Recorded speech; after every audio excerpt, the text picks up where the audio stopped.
चलिए यहां पे आज का पहला सवाल है, यहां पे ध्यान दीजिएगा। प्रेजेंट आयु का रेशियो दे रखा है 5:4, ठीक है, और यहां पे कह रहा है 9 साल बाद इसका रेशियो दे रखा है 8:7। तो 9 साल बाद दिया है, मतलब 9 साल बाद दिया है। बहुत बेहतरीन, बहुत इजी भी सवाल है। ये प्रेजेंट का दे रखा है। एक बात बताइएगा, ये 9 साल बाद दिया है, देखो यहां पे भी आपका 3 साल बाद और ये भी 3 साल बाद, मतलब यहां पे 3 क्यों बढ़ा, रेशियो में 3 क्यों बढ़ा दोनों में, क्योंकि ये 9 साल बाद बोला, तो 3 बराबर 9, 3 बराबर 9, तो 1 बराबर कितना 3। तो पूछ क्या रहा है यहाँ पे, सिमी की वर्तमान आयु क्या होगा। तो सिमी की वर्तमान आयु 15, तो 5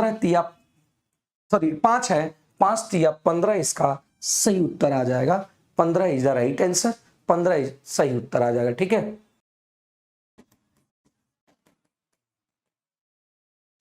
ठीक है। अगला सवाल यहां बोला गया है, देखिए यहां पे ये पूरी तरह से स्तंभ दिया हुआ है, सारे चीज आपको पूछ क्या रहा है, इस चीज को आपको देखना है। बस ज्यादा फोकस ये पूरा चीज पढ़ने की जरूरत मत करना। यहां पे देखिए आपको क्या देखना है, इस चीज को समझिएगा। 500 घंटे या उससे अधिक लेकिन 700 घंटे से कम, तो 500 घंटे, 500 घंटे या 500 घंटे या 700 से कम, मतलब ये 60 और 75 ओनली होगा। 500 से ज्यादा लेकिन 700 से कम, मतलब यहां से यहां तक का जो होगा, तो 60 और 75, ये आ गया टोटल कितना 135। 100 कितना आ गया 35 आ गया। ठीक है, अब यहां पे एक बात समझेंगे, यहां बोला गया है, अब देखो यहां से क्या बोला गया है, 800 या उससे अधिक जीवन काल वाले न्यून लैंप की कुल संख्या कितनी थी। 800 या 800 से ज्यादा, तो 800 मतलब ये वाला आपका, ये वाला 80, 70 और 55 और 35, तो ये सभी को अगर हम जोड़ दें तो यहां से आ जाएगा 5 5 10 और 5 3 8 8 8 16 16 7 आपका आ गया कितना 16 7 23 आ गया। 200 कितना आ गया 30 आ गया। क्या इस बात को समझ पाए मेरे भाई। 5 5 10 या 40 हो जाएगा, ये 40। अब कह रहा है कि नियॉन वाले कुल संख्या का कितना परसेंट होगा, कौन कितना परसेंट होगा, इसकी बात बोला है। ये कितना परसेंट होगा, तो ये इसको निकालना है कितना परसेंट होगा, तो परसेंट निकालना है तो आराम से 135। किसका कंपैरिजन किससे किया गया है, 800 या 800 अधिक वाले से कंपैरिजन किया है। 240 गुना 100 कर देंगे, तो ये आप काट छाट के निकालना। ठीक है, काट छाट के इसको निकाल लेंगे तो इसका आंसर आ जाएगा कितना 56 पॉइंट। ठीक है, 56 पॉइंट।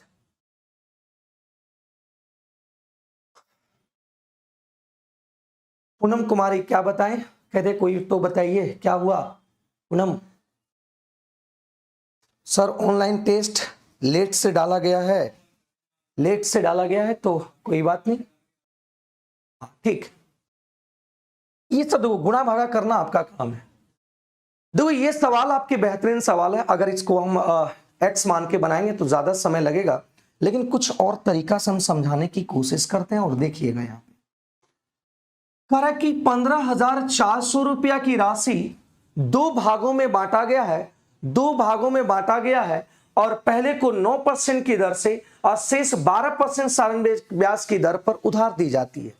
तो यहां पे एक बात समझो, 15,400 का अगर हम एक चीज मान सकते हैं, एक चीज ऐसे बना सकते हैं कि अगर पहले धन को x मानते हैं और 1500 माइनस इसको कर देते हैं x, सॉरी 15,000 कितना है,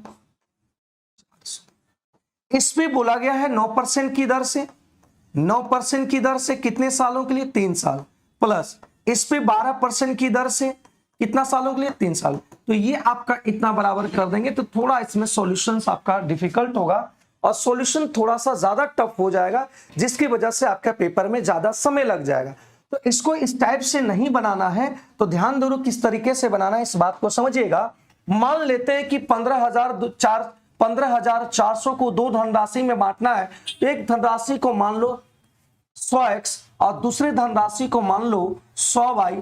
ये पहले धनराशि ये दूसरे धनराशि दोनों मिलाकर हो अगर जोड़ेंगे तो ये आ जाता है 15,400। ठीक है, अब दूसरी बात समझो कि पहले पर बोला है, यहां एक बात समझिएगा, एक साल का निकालो तो 9% एक साल की अगर ब्याज की बात करेंगे तो 100 कट जाएगा, मतलब एक साल का ब्याज आ जाएगा 9x, क्योंकि 100x का एक साल का 9% निकालेंगे तो 100 कट जाएगा, 9x ब्याज आ जाएगा। और 100y की अगर 12% की बात करें तो ये आपका 12y आ गया। तो एक बात समझो, ये एक साल का ब्याज आएगा, थोड़ा सा ध्यान दीजिएगा, एक साल का ब्याज आएगा, लेकिन ये कितने सालों का ब्याज है? देखो मेरे भाई, ये कितने सालों का ब्याज है? ये आपका 3 सालों का ब्याज है। तो एक साल का निकालने के लिए 3 साल से डिवाइड कर देंगे तो ये आपका आ गया कितना? 1, ये 6 × 18, 1 11 और 3 9, 6 × आपका कितना हो गया? 18 और यहाँ पे 1 आ गया तो 3 × 9, 3 × 9 और आ गया 2 24, ये आ गया इतना। मतलब एक साल की अगर बात करें तो ये आ गया कितना? 1638 ब्याज आ गया। एकदम ध्यान से देखिएगा, बस बहुत आसान है। अब एक बात बताओ, तो ये 100 से 100 कट गया, 100 से 100 ये 0 कट गया, आपका x + y का मान आ गया 154। अब देखो यहां से अगर हम 3 से काटते हैं तो ये आ गया 3 और ये आ गया 4, और इसको 3 से काटेंगे तो 5 × 15 आपका आ गया 13, 4 × 12 और ये आ गया। क्लियर है? अब देखो यहां से एक दो इक्वेशन आ गया, एक ही इक्वेशन, एक ही इक्वेशन। ठीक है, एक इक्वेशन इसको लिख लो थोड़ा, 3x + 4y = कितना? 546। अब यहां पे एक बात समझो, हमको निकालना है x का मान, x के मान को निकालना है तो y के मान को काटना है। y यहाँ पे 4y है और यहाँ y ओनली y है, ओनली y है, यहाँ पे 4y है, ओनली y है, तो यहाँ पे चाहिए 4y, यहाँ पे कितना चाहिए? 4y, इधर भी कितना चाहिए? 4, और इधर भी 4 चाहिए। तो यहां से इसको हम घटा देंगे, इसको घटा देंगे तो 4x में 3x चल गया तो ये x आ गया और ये आपका कट गया। और यहां से देखो तो ये आ गया 400 और 500 200 और 40, मतलब ये 616 में से इसको घटाएंगे तो देख लीजिए यहाँ पे कितना आएगा? 6 0 हो गया और यहाँ 70 आ गया। मतलब x की मान आ गया कितना? 70। x की मान आ गया 70, तो x का मान जब 70 आ गया तो माने थे आप पहले वस्तु को 100x, तो ये आ गया कितना? 7000, और दूसरी वस्तु को माने थे 100x, तो दूसरा वस्तु आराम से निकाल सकते हैं। टोटल 15,400 है तो दूसरा वस्तु आपका हो जाएगा, पहले वस्तु को घटा देंगे तो ये 8400 आ गया, ये 8400 आ गया। ठीक है, अब बताओ इसका रेशियो निकालेंगे, इसी का रेशियो निकालना है तो 2 0 2 0 हटा दो, 2 0 2 0 हटा दो, ये 17 5 14 25 70 और ये 5:6 इसका सही उत्तर आ गया, 5:6 इसका सही आंसर आ गया। ठीक है, यहां पे हम लोग क्या किए? दो भाग में बांटा गया है, तो पहले भाग को 100x मान लो, दूसरे भाग को 100y मान लो और पूरा इतना कर दो। इसका ब्याज देखेंगे 9x आया, इसका ब्याज 12y इतना आया, एक साल का दिया था, 3 साल का, एक साल निकाल लो तो ये दोनों बराबर यहाँ पे आ गया कितना? 1638। 3 से काटे तो एक इक्वेशन ये आ गया, एक इक्वेशन ये आ गया, सॉल्व किए तो यहाँ पे ये आंसर आ गया। ठीक है, ये आंसर आ गया। क्लियर है यहां तक? समझे? कोई डाउट है तो फिर से बताओ, हम बताएंगे, इसको फिर से समझाने की कोशिश करेंगे। अगर किन्हीं को डाउट वो नहीं समझे, चलिए फिर से समझ लो, थोड़ा सा फिर से समझ लो। 15,400 था, इसमें दो वस्तु को बांटना था, दो भाग बांटना था, एक भाग को हम 100x मान लिए, दूसरे भाग को हम 100y मान लिए, और ये दोनों मिलाकर जो होगा वो कितना होगा? 15,400 होगा। 15,000 कितना होगा? 400। तो यहां से 0 से काटो, ये डबल जीरो खत्म हो गया तो ये आ गया x + y = कितना? ठीक है, अब एक बात समझिएगा, एक चीज यहां कहना चाह रहा है कि 9% पहला जो दिया है 9% की दर से, और शेष जो है 12% ब्याज की दर से उधार दिया गया। 3 वर्ष के बाद ब्याज इतना प्राप्त होता है, एक साल में ब्याज कितना होता है? एक साल में 1638 होता है। तो बताओ 100x पर 9% का ब्याज मिलेगा तो कितना ब्याज होगा? 9x, और ये इस पे 12% आएगा तो इस पे कितना आएगा एक साल का? 12y, और दोनों मिलाकर एक साल का ब्याज हो गया कितना? 1638 आ गया। 1600 कितना है 38। अब यहां पे हमने क्या किया, यहां से 3 3 3 काट देंगे, 3 यहां से कट गया, 3 यहां से कटा तो ये 4 3 और यहां 3 से काटेंगे तो ये आपका आ गया कितना 5 तिया 15, 4 तिया 12 और 6 तिया 18। मतलब एक इक्वेशन आ गया 3x और दूसरा इक्वेशन यहां पे आ गया 4y इक्वल टू 546।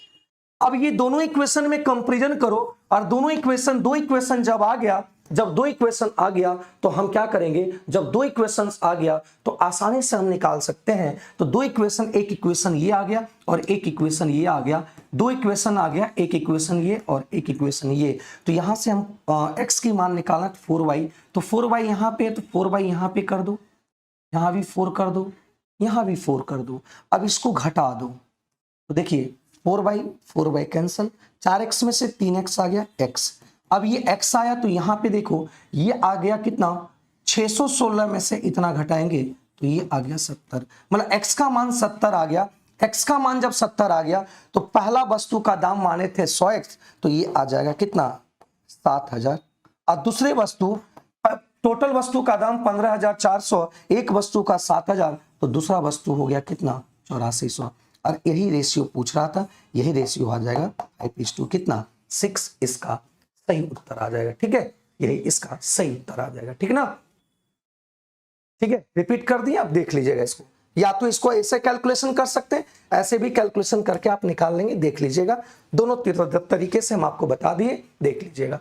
करंट धारा की दिशा में एक मोटर बोट 2 घंटे में 24 किलोमीटर जाता है। धारा की दिशा में कहने का मतलब x प्लस वाई, धारा की दिशा में कहने का मतलब x प्लस वाई, और धारा की दिशा में जा रहा है x प्लस वाई। 2 घंटे में 24 किलोमीटर, तो 1 घंटे में 12, और वही आपका हो गया 12 kilometre per hour. 12 kilometre per hour हो गया, 12 किलोमीटर क्या आ गया पर आवर। ठीक है, अब देखो धारा के विपरीत कह रहा है तो x माइनस वाई। धारा के विपरीत क्या होता है, इधर धारा चल रहा है और मोटर बोट इधर आ रहा है, ये x है ये y है, ये अपोजिट डायरेक्शन में घट जाता है। 1 घंटे में 10 किलोमीटर, और 1 घंटा में तय की गई दूरी ही क्या कहलाएगा, चाल कहलाएगा। ये चाल हो गया। तो पूछ यहां क्या आ रहा है, किलोमीटर प्रति घंटे में मोटर बोट की शांत जल में चाल क्या होगा। मतलब यहां मोटर बोट का चाल चाहिए, शांत जल में मोटर बोट का चाल चाहिए। तो जब भी प्लस में दिया है माइनस में दिया है, प्लस में दिया है माइनस में दिया है, तो दोनों को जोड़कर 2 से डिवाइड कर दो। तो दोनों को जोड़ेंगे तो 22/2, तो ये आ गया 11 किलोमीटर। यही आंसर हो गया। अगर हम कहता कि धारा की चाल निकालो तो इन दोनों में अंतर, तो दोनों में अंतर 2, और 2 से डिवाइड कर देंगे तो ये कितना आता 1 किलोमीटर पर आवर आता। मतलब यहां पे आंसर आ गया 11, इसका सही आंसर आ गया। ठीक है, सही आंसर 11, इसका सही उत्तर आ गया। कोई दिक्कत? अब देखो अगले सवाल क्या बोला गया भाई, यहां बोला गया है कि कौशिक थीटा 1.25 है, तो पॉइंट हटाएंगे तो यहां कितना आएगा, और ये आ जाएगा कितना 25 पंचे, और ये कितना आ जाएगा 25 चौका। मतलब यहां से ट्रायंगल बन गया, यहां से ट्रायंगल बन गया कि जब ये थीटा होगा, कौशिक बोला है ये 5 ये 4, तो ये कितना आएगा 3। ठीक, क्योंकि हम जानते हैं कौशिक थीटा का जो रेशियो होता है वो h/p होता है। अब वहां क्या क्या पूछ रहा है, टेन थीटा, तो टेन थीटा का मान कितना होगा 4/3, और क्या दिया हुआ है कॉस थीटा, तो कॉस थीटा का मान क्या होता है 3/5, और क्या दिया है +1। फिर बोला गया है सेक थीटा का मान क्या होगा, तो सेक थीटा का मान हो जाएगा आपका कितना 5/3, और क्या बोला है +4। कॉट का मान होता उलट जाएगा 3/, और -1। सॉल्व कर दो आराम से, 5 से 5 कैंसिल, 4 चौक 16, तो 16, और यहां पे आ गया -2, तो -2, तो 16 3 दूनी 6, तो ये आ गया ऊपर 10/3। और इसको जब सॉल्व करेंगे 4 से 4 कट गया, 3 में से 2 कट गया, 3 दूनी 6 5 11/, तो 3 से 3 कट गया, मतलब आ गया 10/11। इसका सही उत्तर सी is the right answer, C इसका सही आंसर आ गया। चलिए बहुत बढ़िया, सभी लोग का आंसर आ रहा है सी सी सी, हाँ सी आ रहा है, डी नहीं होगा दीपक मौर्य, डी नहीं होगा, ठीक है, सी इज अ राइट आंसर। बहुत बढ़िया, सभी का आंसर आ रहा है। अगले सवाल की बात करूं, देखो सवाल क्या कर रहा है यहां पे, कह रहा है कि किसी अधोलंब स्तंभ की भूमि पर पड़ने वाली परछाई की लंबाई 36 मीटर है। एक कोई अगर मान लेते हैं ये आपका लेंथ ऑफ शैडो,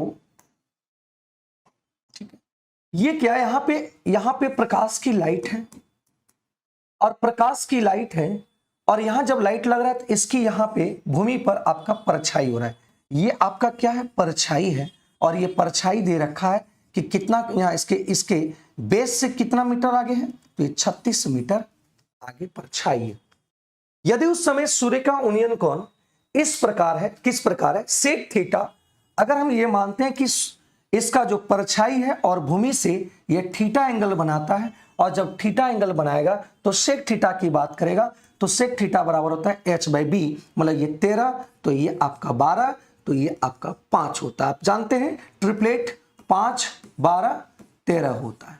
तो यहां पे दिया है 12 बराबर कितना, 36, तो 3 गुना करेंगे तो 36 आएगा, तो 5 गुना 3 करेंगे तो ये इसकी हाइट आ जाएगा कितना, 15 मीटर, मतलब ये वाला हाइट पता चल पाएगा, ये हाइट पता चल पाएगा, और हाइट ही पूछ रहा था, 15 इज द राइट आंसर, 15 इसका सही आंसर है। ठीक है, ठीक है दीपक मौर्य, थैंक यू, ये इसका सही आंसर आ गया। कहीं पे डाउट है तो बताइएगा, कोई भी अगर प्रॉब्लम रहे तो पूछना, ठीक है। चलिए, इस सवाल जो है बहुत बेहतरीन सवाल है,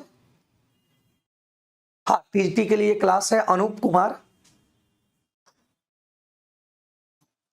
देखो यहां पे कह रहा है, एक दुकानदार का दावा है कि वह 27 रुपये प्रति पर चीनी बेच रहा है, सीपी और यहां पे एसपी लिख लो, क्योंकि यहां पे सीपी और एसपी का ही बात हो रहा है।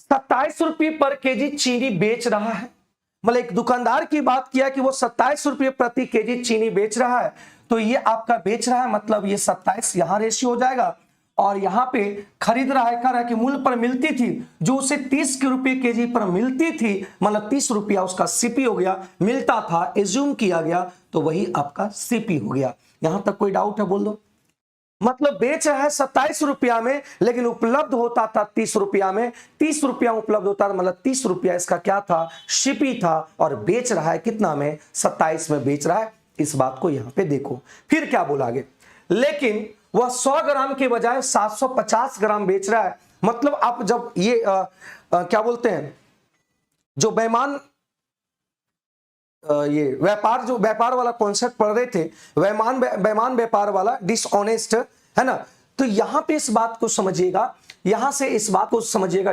डिसऑनेस्ट शॉपकीपर जो होते हैं, यहां क्या है कि जो दिख रहा है 100 ग्राम का पैसा लिया लेकिन 750 ग्राम दे रहा है, मतलब 1000 ग्राम का पैसा लिया आपको दे रहा है 750, जो दिख रहा है तराजू पर, तराजू पर दिख रहा है 1 केजी का बटकारा, लेकिन वो पासा मार दिया, है ना, बेईमान दुकानदार वो क्या किया, पासा मार दिया, मतलब कम तोला, जो दिख रहा है वही एसपी होगा, जो दिख रहा है वही एसपी होगा, मतलब दिख रहा है आपका कितना, 100 किलोग्राम का बटकारा, 1000 किलोग्राम का बटकारा, मतलब 1 केजी का बटकारा दिख रहा है, लेकिन आपको जो दे रहा है, आप पैसा दिए थे 1000 ग्राम का, लेकिन आपको दिया कितना, 750 ग्राम, और जो दे रहा है, जो आपको मिल रहा है, वही जो घर लेके जाइएगा वही आपका सीपी होगा, मतलब 750 ग्राम। ठीक है, तो अब यहां पे इसका रेशियो निकाल दो, काट दो इसको रेशियो से, तो 250 चौका और 250 तिया, तो ये कट जाएगा किस में, 9 तिया 27, और ये कट जाएगा आपका 2 और ये 15, तो यहां से कट जाएगा 3 तिया और 5 तिया, मतलब इधर आ गया 5 रेशियो कितना, 3 दूनी 6, काट छाट लीजिएगा अपने खुद से।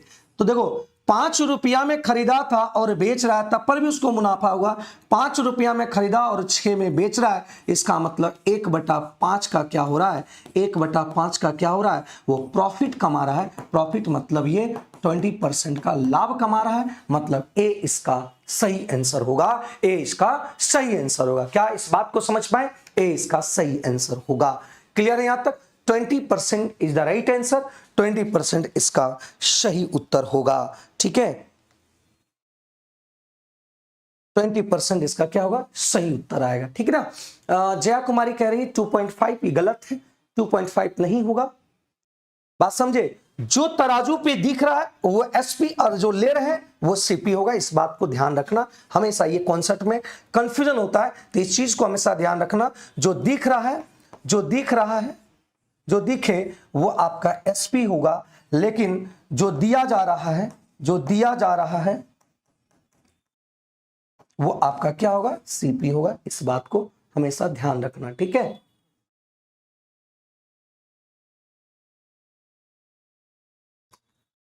अब इतने अच्छे से अगर डिटेल से समझा रहे हैं, अगर नहीं समझ पा रहे हैं दोनों को गुना कैसे किए? अरे भाई, ये आपका 30 रुपये केजी और यहाँ पे 750 ग्राम, तो गुना नहीं करेंगे। ये आपका रुपया दिया है, ये वजन दिया है, तो रुपया गुना वजन करेंगे तभी तो टोटल रुपया होगा। ये रुपया दिया है, वजन गुना करेंगे तभी तो रुपया होगा। वजन और रुपया, वजन और रुपया करेंगे तभी तो आएगा। देखो यहाँ क्या बोला है, इस सवाल को समझिएगा। ये सब सवाल में फिगर नहीं दिया, लेकिन आपको देखकर इसको समझना पड़ेगा और समझाना पड़ेगा। ठीक है, अब समझो। यहां कि ए बी और सी डी एक ऐसे वृत्त में दो जीवा है जिसका केंद्र ओ है। जिसका केंद्र क्या है? ओ है। ठीक है, दो जीवा है ए बी। नहीं सर, समझ में आ रहा है, संदार जैसा बेसिक मैथ अच्छा नहीं। अच्छा ठीक, कोई बात नहीं, लेकिन तब पर भी आपको हम उतना समझा दे रहे हैं जो कि दिक्कत नहीं आएगा। ठीक है, दिक्कत नहीं आएगा, इस बात को ध्यान रखना। यहां बोला कि ए बी और सी डी एक ऐसे वृत्त में दो जीवा है। एक ऐसे वृत्त है, देखो यहां से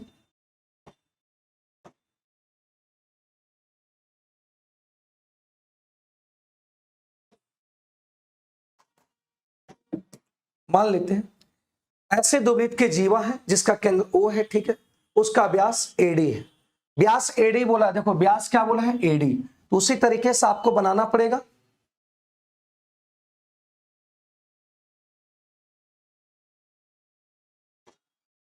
ये मानते हैं आपका ए और बी है, और ये आपका सी और डी है। ये आपका क्या बोला है? व्यास है, मतलब ये केंद्र ओ है। कोई दिक्कत? अब देखो आगे इस लाइन को समझ में आए, लाइन आप कर लिए। एडी व्यास है, एडी आपका क्या है? व्यास है। फिर बोला गया है कि ए बी और सी डी को बढ़ाए जाने पर वृत्त के बाहर एक बिंदु पी पर मिलती है। ए बी को भी क्या किया? ए बी को भी बाहर मिलाया और ए बी को भी बाहर इसको बढ़ा दिया, और सी और डी को भी क्या किया? आगे बढ़ा दिया। ठीक है, और ये मिल गया कहां पे? पी पे। जो कह रहा है बस उसी तरह से फिगर बनाते जाओ, पी पे मिल गया। ठीक है,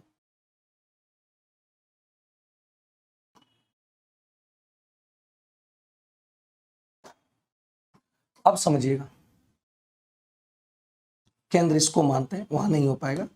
और इसको क्या करते हैं? यहां इस केंद्र से इसको मिला दिए, तो ये भी ओ है और ये भी ओ है, मतलब ये भी आपका व्यास से गया है, ये भी आपका केंद्र से गया है। ओ एक मिनट, सीडी बोला है कि सीडी आपका जो है वो क्या नहीं है? एडी सिर्फ व्यास है, सी और बी व्यास नहीं बोला है। ये इसके बारे में कुछ नहीं बोला है, चर्चा नहीं किया गया, तो बस सिर्फ इस तरह से बना दो। सी बी व्यास नहीं है क्योंकि इसका चर्चा नहीं किया गया, तो ये व्यास नहीं है। ठीक है, अब एक बात समझो थोड़ा सा आराम से। कर की जाने पर ये वृत्त के बाहर एक बिंदु पी पर मिलता है, और ए पी डी इसका मान दे रखा है कितना? 25 दे रखा है। डी ए पी इसका दे रखा है कितना? 39 डिग्री दे रखा है।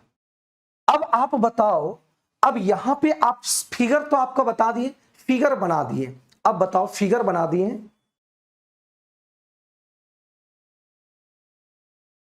थैंक यू, चलिए थैंक यू। अब आंसर आप बताओ, अब आंसर बताओ, इसका आंसर क्या होगा? हम फिगर बना दिए, और फिगर बना दिए तो इसका आंसर बताइएगा। अब देखो यहां से फिगर जब बन गया मेरे भाई, फिगर जब बन गया तो इसको यहां से यहां मिला दो। अब एक चीज थोड़ा सा देखो, कॉन्सेप्ट को ध्यान से देखो। थोड़ा सा किसी सवाल में समय लगे तो हड़बड़ाना नहीं, क्योंकि कॉन्सेप्ट यहां पे ज्यादा लगेगा। एक जीवा से किसी भी सरकमफ्रेंस पर अगर यहां पे इसको मिलाएंगे, सरकमफ्रेंस पर जो एंगल बनेगा ये थीटा, तो ये भी क्या होगा, थीटा होगा, ये आप जानते हैं।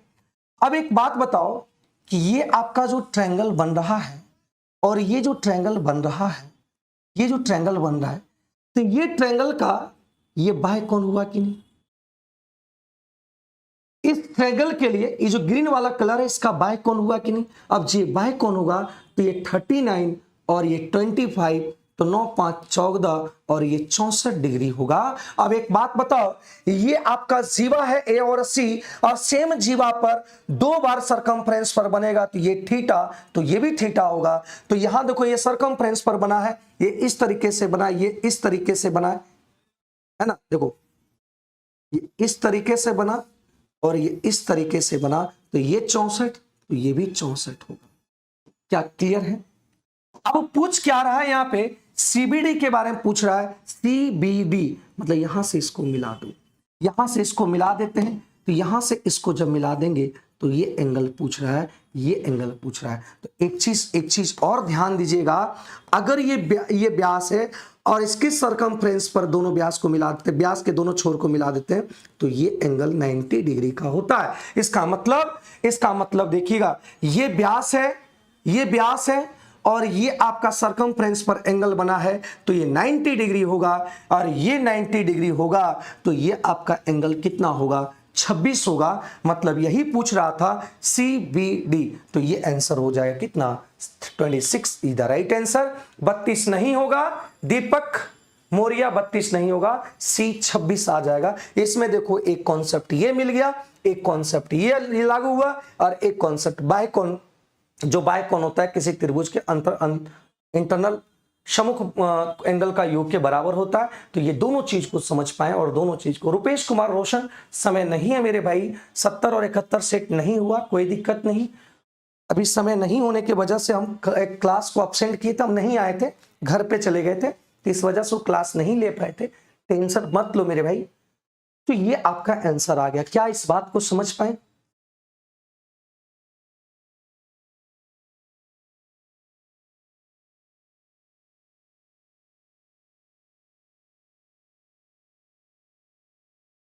क्या बोले प्रिंस? तो ये आंसर आ गया। कोई डाउट इसमें? 3 कॉन्सेप्ट यूज हुआ, तीनों कॉन्सेप्ट को समझ लेना। कह रहा है कि यहां पे द्विघात समीकरण दिया हुआ है,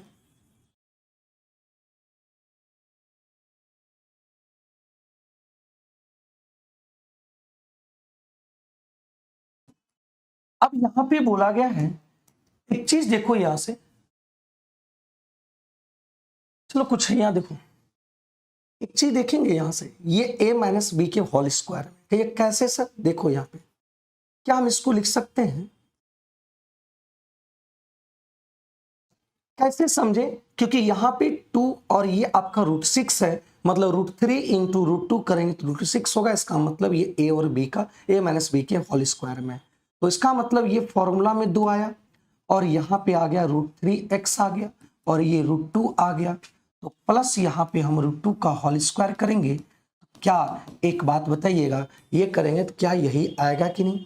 तो ये फॉर्मूला आ गया a² minus 2ab plus b², तो यहाँ से आ गया √3x माइनस √2 इक्वल टू 0। तो यहाँ से मान आ गया, ये 2 स्क्वायर हो जाएगा, तो यहाँ से आ गया x बराबर √2 बटा √3, और सेम चीज आएगा, क्योंकि एक ही यहाँ पे दिया हो तो सेम चीज एक और आएगा, एक और आ जाएगा √2 और √3। इसी को इस तरीके से लिख सकते हैं 2/3, क्योंकि क्वाड्रेटिक इक्वेशन है, और क्वाड्रेटिक इक्वेशन के 2 रूट होते हैं, याद रखिएगा। कितने रूट्स होते हैं? 2 रूट्स हो सकते हैं, सेम भी हो सकता है, अलग अलग भी हो सकता है, सब कुछ हो सकता है। तो आंसर आपका आ गया कितना?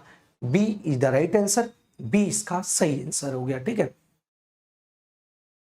हाँ प्रिंस सर, एक ही चाप पर, प्रिंस जी एक ही चाप पर बना हुआ कौन चाहे कुछ भी कितना भी बना दे, तो वो एंगल हमेशा क्या होगा, ये थीटा होगा, तो ये भी थीटा होगा, ये भी थीटा होगा, ये भी थीटा होगा।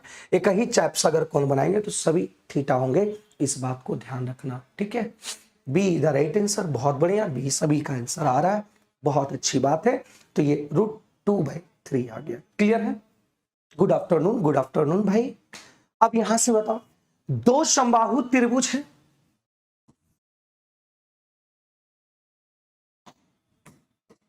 और इसका सभी का जो भुजा है वो आपका 10√। अब दो समबाहु त्रिभुज जो बनाया है, ये दो समबाहु त्रिभुज बनाया, एक समबाहु त्रिभुज और बनाएंगे, इसके साथ चिपका देंगे, इसके साथ चिपका देंगे, ये भी आपका 10√3 आएगा और ये भी आपका 10√3 आएगा। ठीक है, दो समबाहु त्रिभुज को मिला दिया, बेस को मिला दिया, और बेस को मिलाने के बाद एक चतुर्भुज बना दिया। एक आपका ये जो बन गया है, क्या बन गया है, क्वाड्रिलेटरल बन गया है, मतलब एक चतुर्भुज बन गया है, एक चतुर्भुज बन गया है, क्वाड्रिलेटरल बन गया। ठीक है, मैथ्स का कुमारी अंजलि सर टीजीटी मैथ्स का न्यू बैच नहीं आएगा, वही जो बैच चल रहा है उसी में आपको लेना है। ठीक है, अब एक बात समझना कि यहां बोला चतुर्भुज की ऊंचाई, तो यहां याद रखना कि चतुर्भुज की जो ऊंचाई होगी, कॉन्सेप्ट यहां ध्यान रखना कि चतुर्भुज की जो ऊंचाई होगी, चतुर्भुज की जो ऊंचाई होगी, तो याद रखना कि त्रिभुज की जो ऊंचाई होगी उतने के बराबर होगा, त्रिभुज की ऊंचाई जो होगा उसी के बराबर होगा। और त्रिभुज की ऊंचाई यहां पे हम जानते हैं समबाहु त्रिभुज है, तो समबाहु त्रिभुज की जो ऊंचाई होती है √3/4 होता है, और भुजा होता है, तो भुजा आपका दिया हुआ है 10√3 दिया हुआ है। तो यहां से अगर हम काटने की कोशिश करेंगे, सॉरी यहां 2 होता है,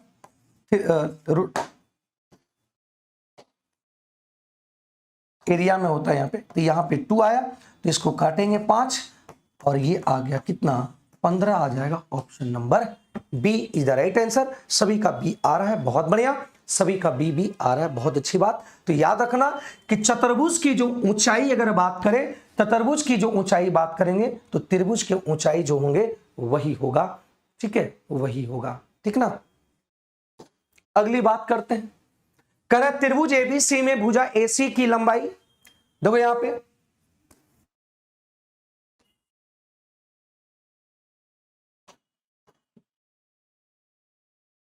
त्रिभुज ए है, बी है, सी है। त्रिभुज एसी की लंबाई भुजा एबी की लंबाई का दुगना से 4 अधिक है। कंपेरिजन एबी से किया, तो एबी को x माने, इसका दुगना करेंगे 2x, और कितना जोड़ देंगे, कह रहा है 4 अधिक है तो 4 कर दिए।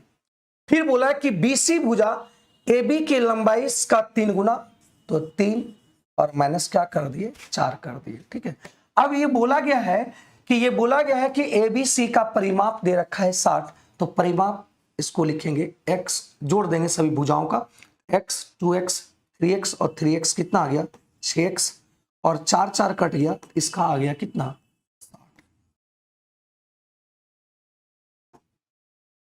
क्या कोई दिक्कत है यहां तक? सभी भुजाओं को जोड़े तो हम लोग के अनुसार परिमाप जो आया x 2x 3x 6x और माइनस प्लस कैंसिल हो गया 4, तो 6x बराबर 60। हम लोग के अनुसार परिमाप इतना, लेकिन क्वेश्चन में परिमाप इतना, तो x बराबर 10 आ गया। तो x बराबर जब 10 आया है, तो 10 या 30 में से 4 जाएगा, तो ये आ गया 26। अब 10 दूनी 20, 4 कितना हो गया 24, और ये आ गया कितना 10 आ गया।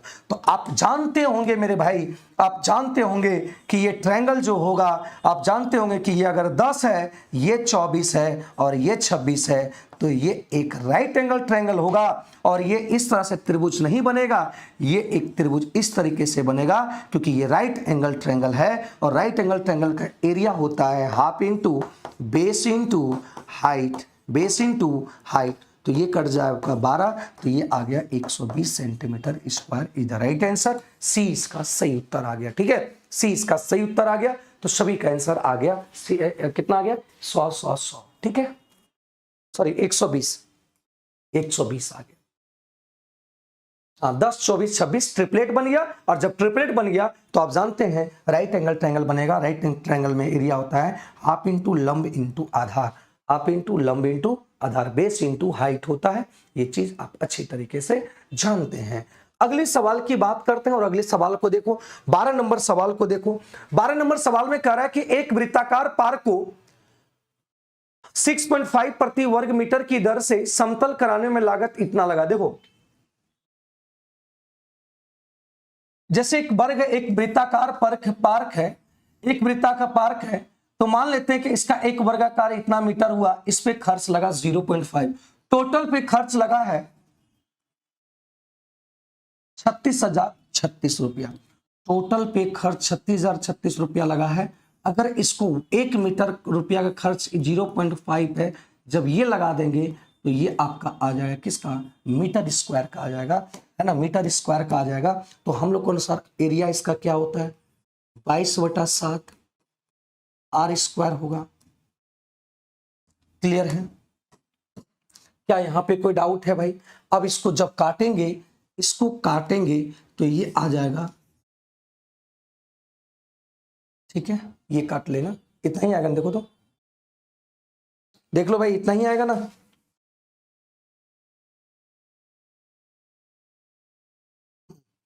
ठीक है, काट लेना, आपका काम है। अब इसको 22 से काटेंगे, ये 22 से कटा, 22 से मत काटो, 11 से काटो, 11 दूनी 22, 11 से काटे, 11 पच्चे 55 और 0 4, ये कट गया। और 2 से जब इसको काटेंगे तो ये आपका आ गया कितना, 252। तो आर स्क्वायर बराबर हो जाएगा 252 इंटू 7। आप जैसे काटना है काट सकते हैं, इसमें कोई ये नहीं है कि ऐसे काटो, आपको मन करे जिस तरीके से कट सकते हैं, जिससे आसान हो काट सकते हैं। तो यहां पे देखो आर बराबर हो गया, ये देखो ब्रेक होता है 36 गुना 7, तो 36 गुना 7 होगा, 36 का आ जाएगा 6 और 7 गुना 7, 7 का आ जाएगा 1 7। तो ये आ गया आर बराबर आ गया कितना, आर बराबर आ गया 7 छक 42। कोई दिक्कत है? आर बराबर कितना आ गया, 7 छक 42। जब आर बराबर 7 छक 42 आ गया, निकालना क्या है, इसके चारों ओर 8 रुपये प्रति मीटर की बाड़ लगाने का, मतलब इस पे बाड़ लगाना, घेरा लगाना है, इस पे घेरा लगाना, और घेरा लगाने की खर्च बोला है कि प्रति मीटर आपका 18 है। तो इस पे बाड़ लगाने का जो खर्च आएगा, तो देखो इस पे लगाएगा, चारों पर घेरा बनाएगा, तो चारों पर घेरा, ये चारों ओर घेरा बनाएगा, मतलब ये 2 पाई आर के बराबर है। तो 2 पाई आर, आर का मान आ गया कितना, 42। ये इतना इसकी लंबाई है मीटर में, और 1 मीटर का खर्च 18, तो 18 इसमें गुना कर देंगे तो 7 छक 42, है ना। तो ये आंसर आ गया कितना, 46 44, शायद इतना ही आएगा। देख लीजिएगा, यूनिट डिजिट देख लो, यूनिट डिजिट से देख लो, है ना, 6 दूनी 12 2 दूनी 4,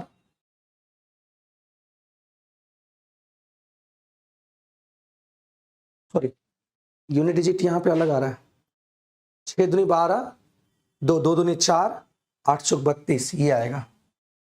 यूनिट डिजिट देख लो, यूनिट डिजिट से सॉल्व कर दो, या तो पूरा गुना करना है तो पूरा गुना करो, वो आप पे डिपेंड करता है कि पूरा गुना करते हैं कि ये करते हैं। क्योंकि यूनिट डिजिट देखो 6 दूनी 12 2 2 दूनी 4 4 है, 8 चौक 32 2 आना चाहिए।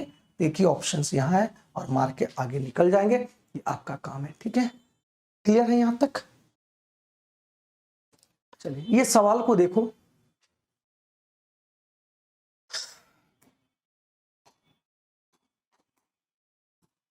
ये जो दिया हुआ है ये नहीं देना हुआ जाना चाहिए, ये आपको खुद निकालना पड़ेगा। देखिए यहां क्या दिया हुआ, कह इसका एरिया निकालो। एक समबाहु त्रिभुज है, तो समबाहु त्रिभुज का एरिया निकालना है, मतलब ये ABCD एक समलंब चतुर्भुज हो गया, और एक समलंब चतुर्भुज होने के लिए इसका एरिया होता है हाफ इंटू समांतर भुजाओं का योग। तो समांतर ये 10 20 है और ये 10 है, तो 20 और 10 30 हो गया। हाइट चाहिए, देखिएगा हाइट कैसे निकलेगा। ये 45 है, किसी भी त्रिभुज में अगर ये 45 है तो हम जानते हैं ये 1 और ये 1 का रेशियो होता है, और 1 बराबर ये 5 होगा तो ये भी 5 होगा। इसका मतलब हाइट निकल गया कितना, 5। ये आ गया कितना, 15 और इसका आंसर आ गया कितना 75 centimetre square is the right answer. Option number C, option number C. ठीक है, option number C, option number C इसका सही उत्तर आ गया। बीपीएससी तैयारी लवर। ठीक है, पिछले का सवाल आपने बताया, बहुत बढ़िया। ये 75 आएगा। कोई डाउट अगर है तो बता दो, कोई डाउट नहीं है ना? ठीक है, क्लियर है? यहां पे दिया हुआ था, ये आपको खुद से निकालना था। 30 कहां से आया? अरे भाई क्या होता है समलंब चतुर्भुज का? भाई इतना भी दिमाग में नहीं है। समलंब चतुर्भुज का एरिया क्या होता है? समलंब चतुर्भुज का एरिया होता है हाफ इंटू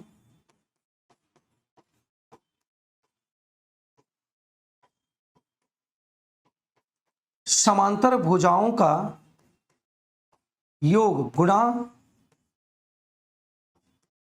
ऊंचाई होता है। तो समांतर भुजाओं का योग मतलब ये 20 और 10 30 हो गया। आगे देखो यहां पे यदि 9 अंकों की संख्या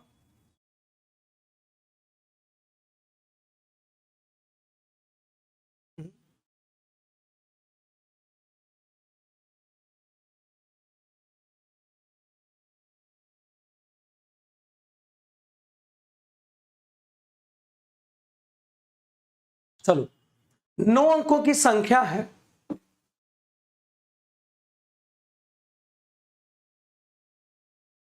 हम सोचे ये अलग अलग है। 9 अंकों की संख्या करा कि ये 72 से डिविजिबल है।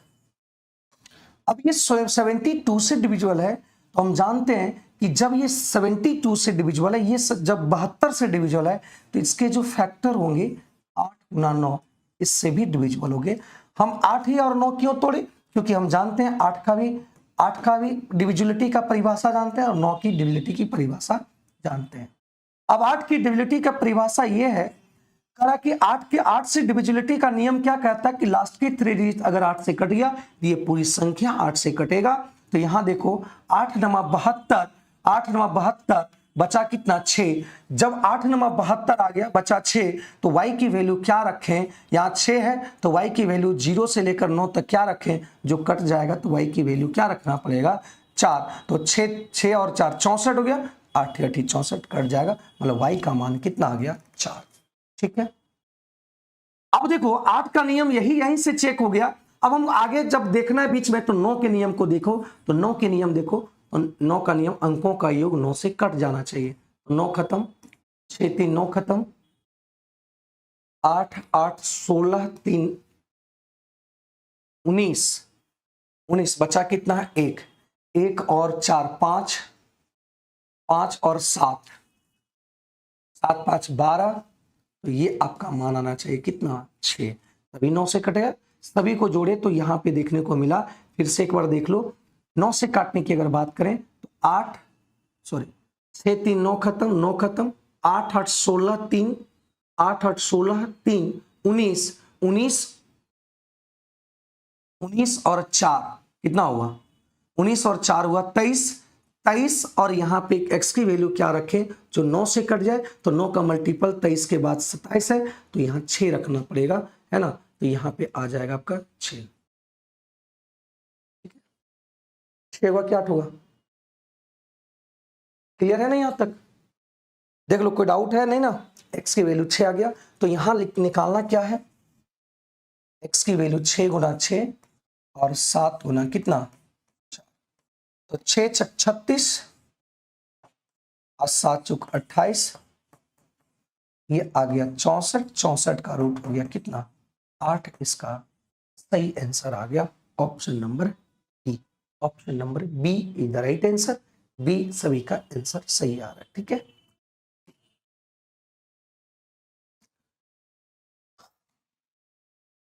देखो यहां पे x plus Y equal to 2z, यहां पे कोई एक इक्वेशन है और वेरिएबल 3 है। इक्वेशन एक है, वेरिएबल 3 है, तो आप किसी भी वेरिएबल को जीरो कर सकते हैं क्योंकि इक्वेशन एक है तो फाइंड आउट भी एक ही वेरिएबल होगा, 2 वेरिएबल को कुछ भी मान सकते हैं। और देखो यहां चीज देखें, अब जो पूछ रहा है सबसे ज्यादा टर्म देखो किसका है, जेड जेड जेड का है, तो जेड को एक काम करो जीरो मान लो। जेड को जैसे ही जीरो मानेंगे तो ये पूरा टर्म, जेड जैसे ही जीरो होगा तो ये पूरा टर्म आपका क्या हो गया, जीरो हो गया। और ये जेड जीरो हुआ तो एक्स बटा एक्स, एक्स बटा एक्स ये कट गया और मान आ गया कितना, 1। ऑप्शन नंबर बी इसका सही उत्तर आ गया, सही उत्तर आ गया। ठीक है, बात समझे? बहुत आसान सवाल थे और बहुत कम समय में इसको सॉल्व कर दिए।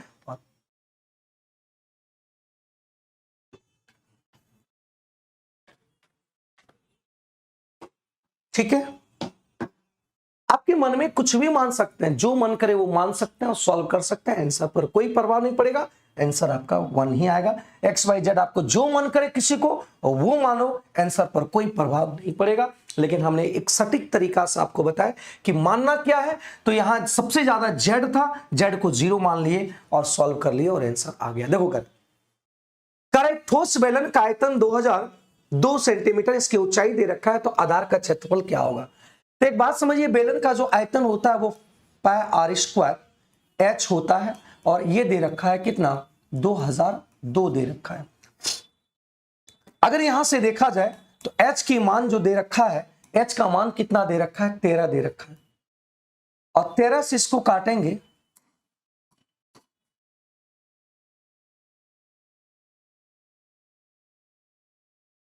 तो ये आपका कट जाएगा कितना, 154 बार। देख लेना, ये पाई आर स्क्वायर यूनिट जिसे हम देख लिए, तो पाई आर स्क्वायर का मान आ गया कितना, और यही देखिए बेलन का यहाँ पे आधार का क्षेत्रफल, बेलन इस तरीके से बनता है, तो बेलन का आधार एक वृत्त है और यही आपका क्या हुआ, यही आपका वृत्त है, मतलब वृत्त का आधार का यही क्या है, आधार का क्षेत्रफल ही इस यही होता है, आधार का क्षेत्रफल यही फॉर्मूला होता है पाई आर स्क्वायर, और पाई आर स्क्वायर का मान दिया है 154 इज द राइट आंसर, 154 इसका सही उत्तर होगा। ठीक है, यही उत्तर होगा, C is the right answer. Clear है, बात समझे कि नहीं? चलिए अगले सवाल पे बढ़ते हैं। कह रहा है कि मान ले ए और बी दो सिलेंडर है और दो सिलेंडर है, ए की धारिता और बी की धारिता दोनों बराबर। धारिता का मतलब होता है वॉल्यूम, ठीक है, कैपेसिटी वॉल्यूम, वॉल्यूम होता है। ठीक है, ए और बी का व्यास का अनुपात 1:4 है, मतलब यहां पे D1 और D2 दिया हुआ है 1:। अगर हम त्रिज्या भी लिखेंगे, त्रिज्या का भी रेशियो यही हो जाएगा, त्रिज्या का भी रेशियो वही होगा, त्रिज्या का भी रेशियो यही होगा, क्योंकि आधा आधा करेंगे तो फिर आधा आधा खत्म हो जाएगा, तो रेशियो यही रहेगा, रेशियो में कोई चेंजिंग नहीं होगा।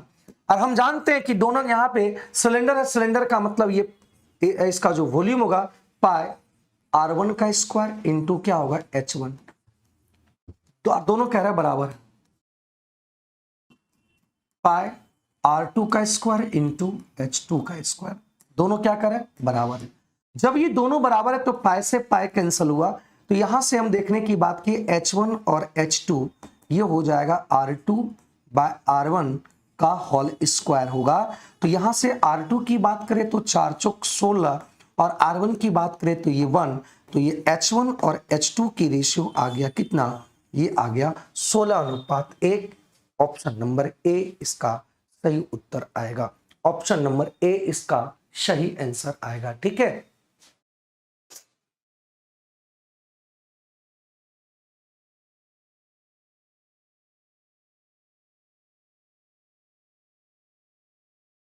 ठीक है, ये इसका सही आंसर आ गया।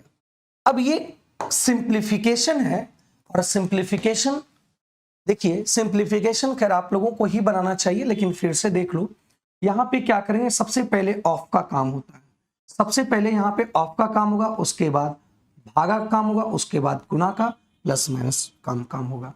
तो यहां पे सबसे पहले जहां जहां ऑफ है ऑफ का काम कर लो, तो ऑफ का काम किए तो 3 से 3 कट गया और ये कट गया आपका कितना, 2 बार में। ठीक है, 2 बार में।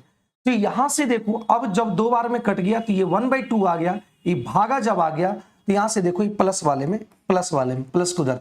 तो जब ये भागा आया तो ये भागा को जब गुणा में चेंज करेंगे तो 2 ऊपर चेंज हो जाएगा, 5/8 इंटू 2/1, तो ये आ गया कितना 4। ठीक है, तो 4 आ गया, तो ये पूरा टर्म मिलाकर आपका आ गया कितना 5/4 आ गया। कोई दिक्कत? 5/4 आ गया, यहां तक कोई भी प्रॉब्लम नहीं होनी चाहिए। क्लियर है? अब देखो यहां से टर्म को देखो, ये दोनों को यहां से सॉल्व कर दो, तो यहां से सॉल्व करेंगे तो ये आपका 3 तिया और ये आ गया 2, मतलब ये पूरा का सॉल्व आया कितना 3/2। तो ये टर्म को सॉल्व किए और प्लस के बाद ये पूरे टर्म को सॉल्व किए तो 5/3 आया, मतलब ये 5/4 आया, 3/2 माइनस, और ये आ गया कितना 5/4। तोड़ तोड़ के सॉल्व कर दो। अब देखो यहां पे ऑफ का काम है, अभी पूरे का टर्म से सब सॉल्व होगा, तो यहां ऑफ का काम होगा तो गुणा करेंगे और इसको सॉल्व करेंगे तो ये कितना आया 5, और 5 तिया 15, मतलब 7/12 को जब भागा को गुणा में चेंज करेंगे तो 15 ऊपर चल जाएगा और 15/1 आएगा, और यहां से 4 तिया और यहां पे आ जाएगा 5 तिया, तो 7/5 आ जाएगा कितना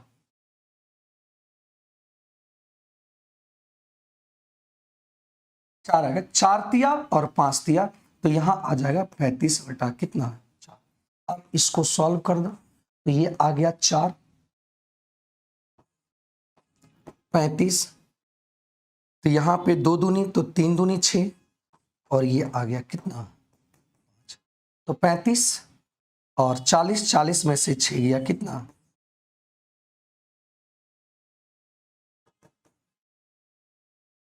तो ये आ गया 17/2, मतलब आंसर हो गया डी इसका सही उत्तर। ठीक है, सी इसका सही आंसर आ गया। तो एक एक टर्म को सॉल्व किए, प्लस के बाद वाले पहले वाले टर्म, प्लस के बाद वाले टर्म को सॉल्व किए, और ये माइनस और प्लस के बीच वाला सॉल्व किए, और ये वाला टर्म सॉल्व किए। इसका मान आया 35/4, इसका मान आया -3/2, और ये पूरे का सॉल्व आया 5/4, और इसको सॉल्व कर दिए तो ये आंसर आ गया। ठीक है, एक लंबवृत्तीय बेलन शंकु का आयतन दे रखा है 924, इसकी ऊंचाई दे रखा है 18, तो शंकु के आधार का परिमाप निकालना है, मतलब हमको त्रिज्या निकालना पड़ेगा। तो क्योंकि शंकु के आधार की परिमाप की अगर बात किया गया है तो आधार की परिमाप मतलब ये होगा क्या 2πr की बात किया है, 2πr की बात किया है, यही आधार का आपका जो होगा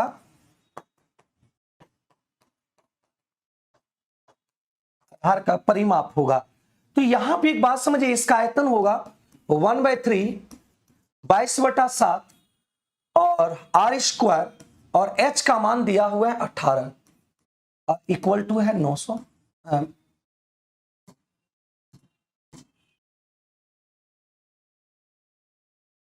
ठीक है, अब देखो ये कट गया आपका कितना बार में 6 बार, 6 बार में कटा, तो यहां पे 18×5 = 90, सॉरी 6 बार में, तो 6 का 6 32, 5 और 6 चौक 24, और ये 22 कट गया कितना बार में 7 बार, तो r² हो गया 7 7 49, तो r बराबर हो गया कितना 7, तो ये r का मान आ गया कितना 7। अब यहां रख दो, वही आंसर हो जाएगा 44 इसका पेरीमीटर आ जाएगा। ठीक है, 44 इसका पेरीमीटर आ जाएगा, सभी का आंसर आ रहा है। बहुत बढ़िया भाई, बहुत अच्छी बात है।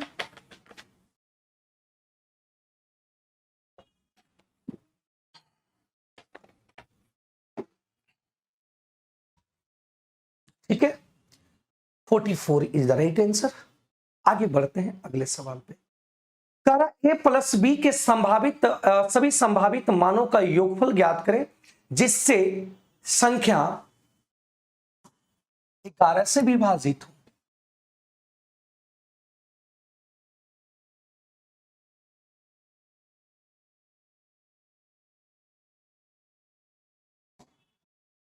ग्यारह से विभाजित होने का मतलब यह हुआ 4a067b।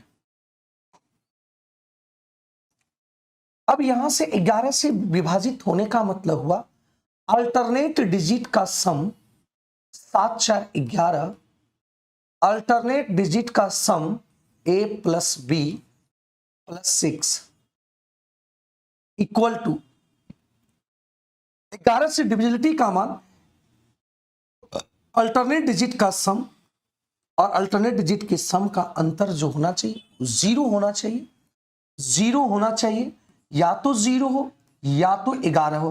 तो या 0 होने की अगर बात करें, 0 होने की अगर बात करें तो जब 0 होने की अगर बात करेंगे इसका मतलब ये दोनों मिलकर 5 होना चाहिए, तभी तो 5 और 6 11, 11 में से 11 जाएगा 0 होगा। तो मतलब a प्लस बी का मान जो होना चाहिए 1 में 5 होना चाहिए। ठीक है, अगर हम बात करें कि a प्लस बी का मान 11 होने की, अगर 11 होने की अगर बात करें तो 11 होना चाहिए, इसका और इसके पूरे टर्म का अंतर 11 हो, तब पर भी 11 से डिविजिबल होगा। तो 11 है, तो एक बात बताइए 11 है तो ये 22 होना चाहिए, तो 22 होने के लिए 6 यहां दिया हुआ है, तो ये मान होना चाहिए कितना 16, तो ये 16 होना चाहिए। इसके संभावित मानों का योगफल की अगर बात करें तो एक बात बताइए, इसके संभावित मान जो भी होंगे, इसके संभावित मान जो भी होंगे उसका योगफल 5 होगा, ए और बी का संभावित मान 16 होंगे, तो इसके संभावित मानों का योगफल, इसका 5 है इसका 16 है, तो इसके संभावित मानों का योगफल हो जाएगा कितना 16 और 5 कितना, ये 21 आ जाएगा। इसका सही उत्तर ए इसका सही आंसर होगा। ठीक है सर, इसको फिर से बताइएगा। तो फिर से मैं बताने की कोशिश कर रहा हूं, एक बात समझिएगा, फिर से बता देते हैं, इस चीज को समझिएगा कि यहां पे दिया हुआ है 4 और आपका दिया हुआ है यहां पे a, और यहां से आपका दिया हुआ है देखो 0 6 7 और ये दिया हुआ आपका क्या b दिया हुआ है, जो कह रहा है कि ये 11 से विभाजित है। तो 11 से विभाजित होने का मतलब क्या होता है आप अच्छे तरीके से जानते हैं। जैसे 11 से कोई संख्या डिविजिबिलिटी है तो आप जानते हैं, देखिए 3 1 4, 3 1 4, मतलब ये संख्या का अंतर 0 आ गया, मतलब ये संख्या 11 से डिविजिबल है।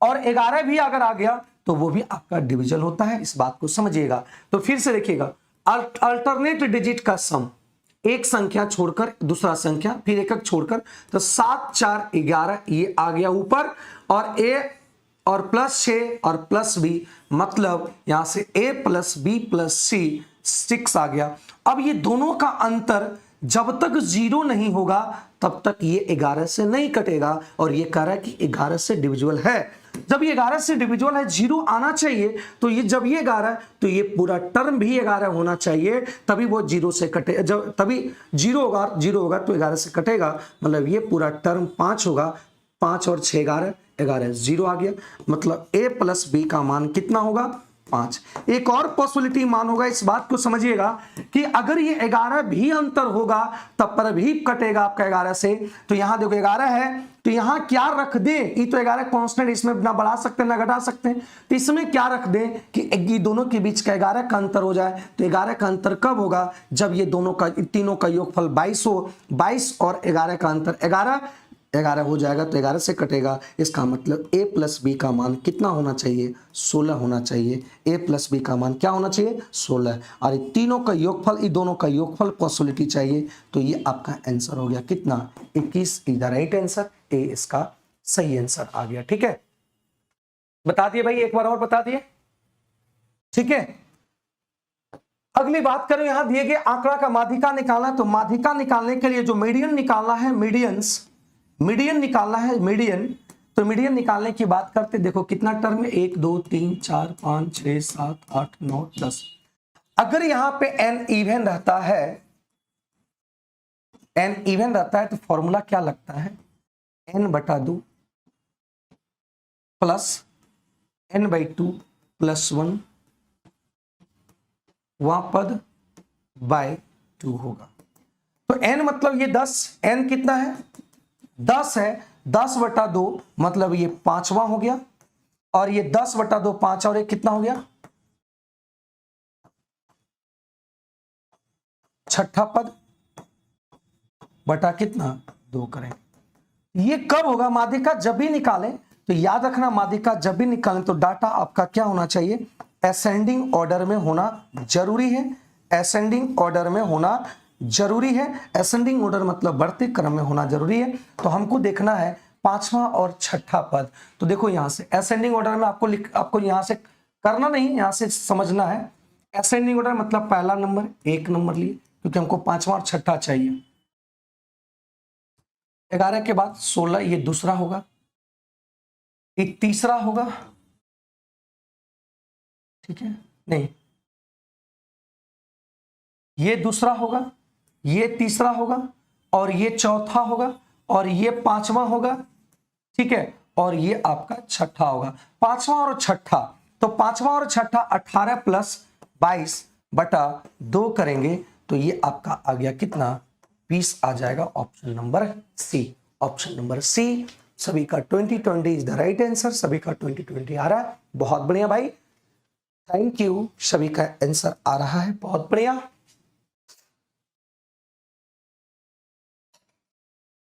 चलिए अगले सवाल की बात करते हैं।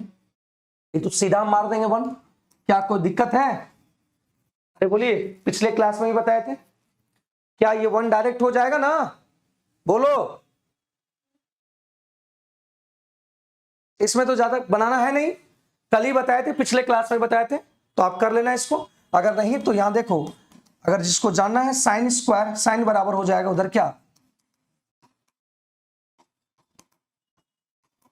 ये उधर भेज दिए तो ये आ गया किस में, कॉस स्क्वायर ए। अब बताओ कॉस स्क्वायर ए रहने देते हैं, कॉस स्क्वायर ए रहने देते हैं। अब देखो कॉस स्क्वायर पावर 4, अगर पावर 4 करेंगे तो इधर भी पावर 4 होगा, तो यहां आ जाएगा साइन स्क्वायर ए, इसका भी वैल्यू क्या आएगा, 1 आएगा। सॉरी, क्या कर दिए भाई, अच्छा ठीक ठीक ठीक है, ठीक ठीक ठीक, इसका वैल्यू आ जाएगा क्या, साइन ए, और इसका वैल्यू आ जाएगा किसमें, साइन स्क्वायर ए, और ये 1 ही आ जाएगा, सेम चीज आ जाएगा, ठीक है। ये देखो हर दो टर्म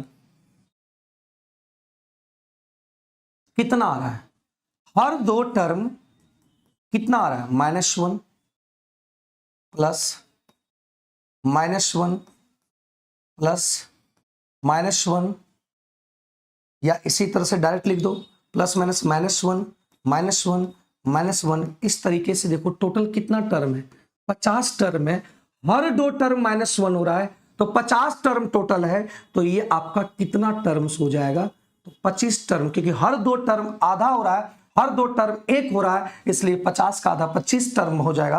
अब बताओ ये अगर 25 -1 -1 -1 25 टर्म होगा, तो इसका जो सम होगा, इसका जो सम होगा तो वो आपका क्या हो जाएगा, -25 होगा। कोई भी फॉर्मूला लगाने की जरूरत नहीं है, -25 होगा। लेकिन यहां एक बात समझिए, एक सवाल दिया हुआ,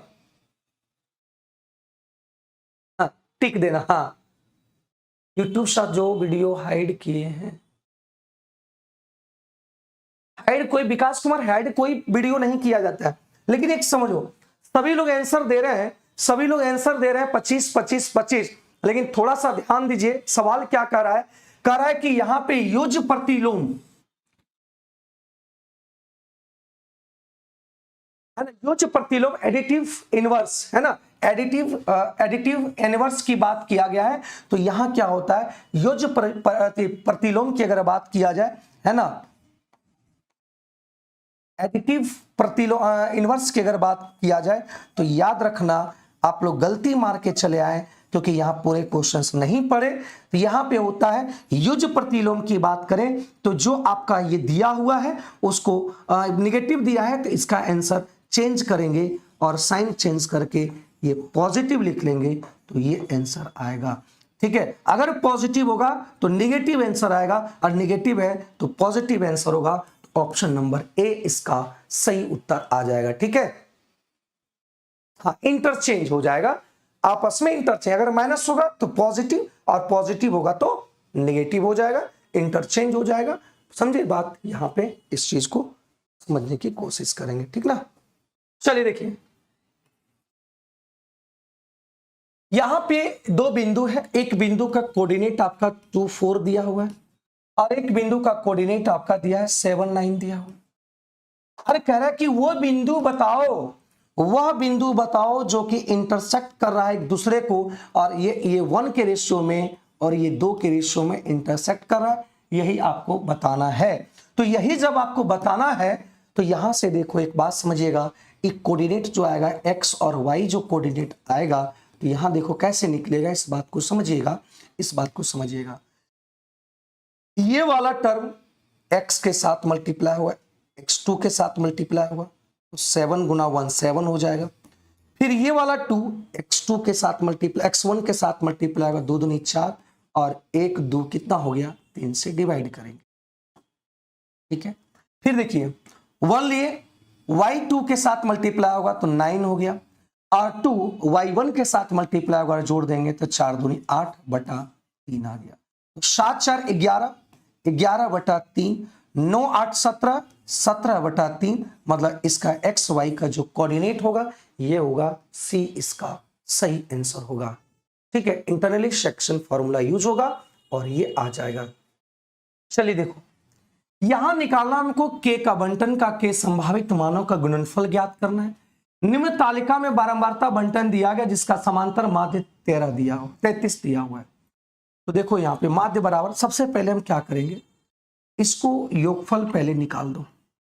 तो योगफल निकालेंगे 29 गुना 4 करेंगे, है ना, तो ये आपका आ गया 116। अब इसको 30 मान है और बारंबारता 3 बार है, तो 10 दिया कितना आ गया, 30 आ गया। और यहां 30 प्लस के और बारंबारता 3 के है, तो इसको जब गुणा करेंगे तो 30 के इधर गुणा होगा तो ये आपका आ गया 90 के, और प्लस ये आ गया 3 के स्क्वायर। इसको अगर देखेंगे तो 34 दूनी 68 आ जाएगा, और यहां पे आएगा कितना, 62 आएगा। ये आ गया टोटल योगफल आ गया, ये टोटल आपका योगफल आ गया। लेकिन संख्या टोटल देखने की अगर बात करें तो टोटल संख्या यहां आएगा, टोटल संख्या यहां आएगा 4 3 7, 7 2 9, 9 और 1 10, 10 प्लस यहां पे आ गया कितना। तो माध्य जो होगा, जो माध्य होता है मेरे भाई, तो माध्य जो होगा, तो माध्य बराबर होता है टोटल सम। तो टोटल यहां पे इसको जोड़ेंगे, तो टोटल यहां पे अगर जोड़ देंगे, तो टोटल यहां पे अगर हम जोड़ने की बात करेंगे भाई, तो बताओ कितना जोड़कर आएगा टोटल।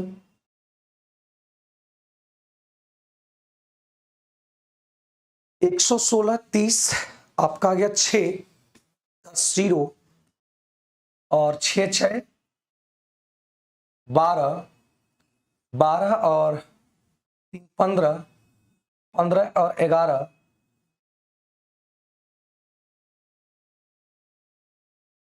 336, 90 के और प्लस ये 3 के आएगा टोटल योगफल, और बटा क्या कर देंगे, देखना कहीं पे जोड़ने में कहीं मिस्टेक तो नहीं हुआ ना, देख लीजिएगा। और माध्य दिया हुआ है, और यहाँ माध्य जो दिया हुआ है वो क्या दिया हुआ है, 33 दिया हुआ है। माध्य दिया हुआ है कितना, 30 के जगह पर 90 लिखिए, कहाँ पे 30 या 90, हाँ हाँ ठीक है, 9 9 आ जाएगा।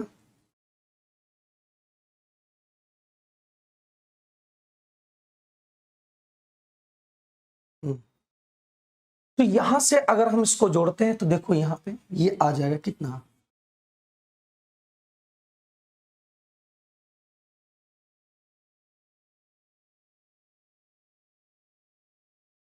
और ये आ जाएगा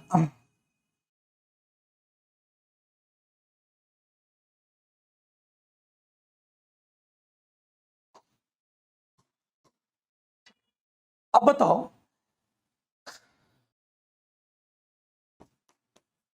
ये उधर चल जाएगा, तो ये आ जाएगा आपका कितना है, एक काम करते हैं सबको एक तरफ ले आते हैं। तो यहां आ गया -3 के स्क्वायर, और जब ये इधर आएगा तो ये आ गया कितना 9 के, और जब ये इधर आया तो माइनस कितना आया 6 के, और माइनस माइनस सब जगह गुणा कर देंगे तो 3 के स्क्वायर और ये 9 के, और ये आ गया कितना 6। दूसरी बात एक और काम कर सकते थे, एक और काम कर सकते थे, एक और काम कर सकते थे, माइनस से तो गुणा करेंगे, माइनस से तो गुणा करेंगे और 3 से भी डिवाइड कर देंगे, तो ये आपका आ गया के स्क्वायर, और ये आपका आ गया माइनस से गुणा करेंगे तो ये आपका नेगेटिव आ जाएगा और 3 भी खत्म हो जाएगा, तो 3k और ये पॉजिटिव 2k। ठीक है, जोड़ने घटाने पे 2 आना चाहिए, ये -3 आना चाहिए, गुणा करने पर ये आना चाहिए, तो इसको लिख सकते हैं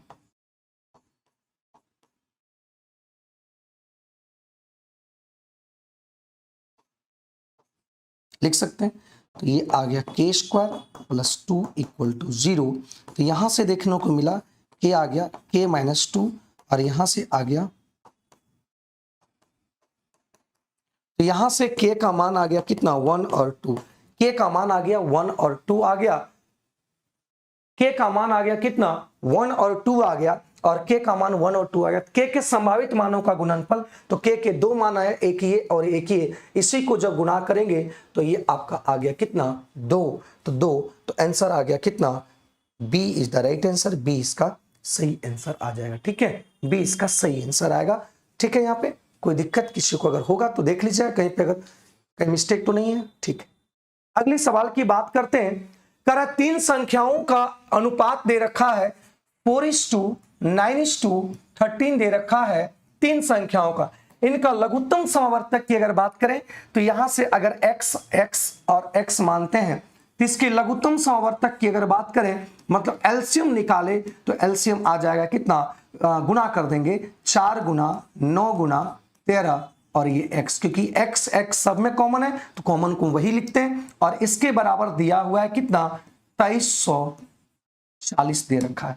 हम लोग के अनुसार एलसीएम इतना, लेकिन क्वेश्चन में एलसीएम दे रखा है 2340 दे रखा है, तो इसको काटिए, इसको काटिए 9 बार में काटिए, 9 दूनी 18, 9 दूनी 18 और यहां पे आ गया कितना 9 छक 54, तो 13 दूनी आपका कितना आ गया 26, तो ये कट जाएगा आपका कितना 5, x बराबर आ गया कितना 5 आ गया। कर एचसीएफ निकालना है, तो ये तीनों का एचसीएफ अगर निकालने की बात करें तो तीनों का एचसीएफ में कोई कॉमन नहीं है, मतलब सिर्फ और सिर्फ कॉमन है x, और x बराबर ही आंसर 5 होगा, b इसका सही आंसर, सॉरी a इसका सही आंसर आ गया। ठीक है, ए इसका क्या आ गया सही उत्तर आ गया। ठीक है भाई, बहुत सिंपल सवाल था, इसमें ज्यादा दिमाग लगाने की जरूरत नहीं था। कह रहा है कि यहां 4 अलग अलग संख्या दी गई है और पहली 3 संख्याओं का औसत चौथी संख्या के 4 गुना है। चौथी संख्या को मान लेते हैं, यहां पे बहुत सिंपल सवाल है, चौथी संख्या को मान लो क्या x, और ये जो पहली 3 संख्या है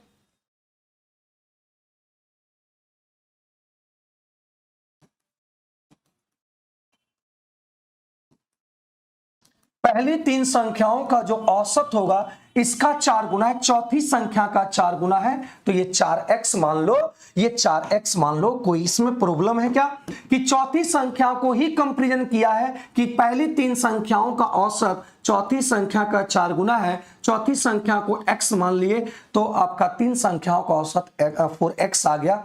अब कह रहा है सभी चारों संख्याओं का औसत इतना है, तो देखो यहां से सभी चारों संख्या का, तो सभी चारों संख्या का, तो एक यहाँ पहली 3 संख्या कितना है, तो पहली 3 संख्या का औसत इतना है, तो योगफल कितना होगा, तो औसत को संख्या से गुना कर देंगे, तो ये आपका चारों संख्या का योगफल आ गया, और चौथा सॉरी तीनों संख्या का योगफल आ गया, और चौथा संख्या x है, तो ये 4 संख्या का योगफल आ गया। लेकिन हम लोग के अनुसार 4 संख्या का योगफल इतना, लेकिन क्वेश्चन में दिया है 87.75 गुना कितना 4। ठीक है, ये आएगा हम लोग के अनुसार इतना। क्लास का टाइम डेली 2 बजे होता है भाई, क्लास का टाइम डेली 2 बजे होता है। ठीक है, तो यहां से अगर हम सॉल्व करें तो 4 तिया 12 और x कितना आ गया 13x, और ये आ जाएगा आपका कितना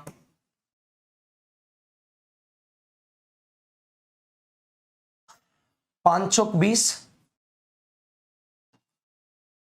8 चौक 32, 8 चौक 32 320 और 7 चौक 28, 7 चौक 28 48 और 48 और 3, तो ये आ जाएगा 351। ठीक है, x बराबर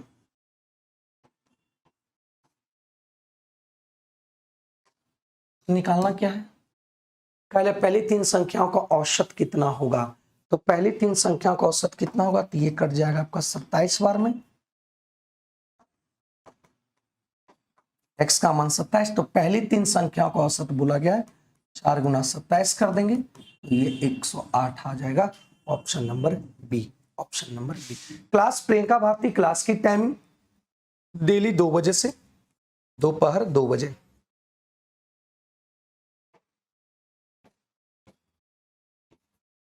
ठीक है, 108 आंसर आएगा। ठीक है,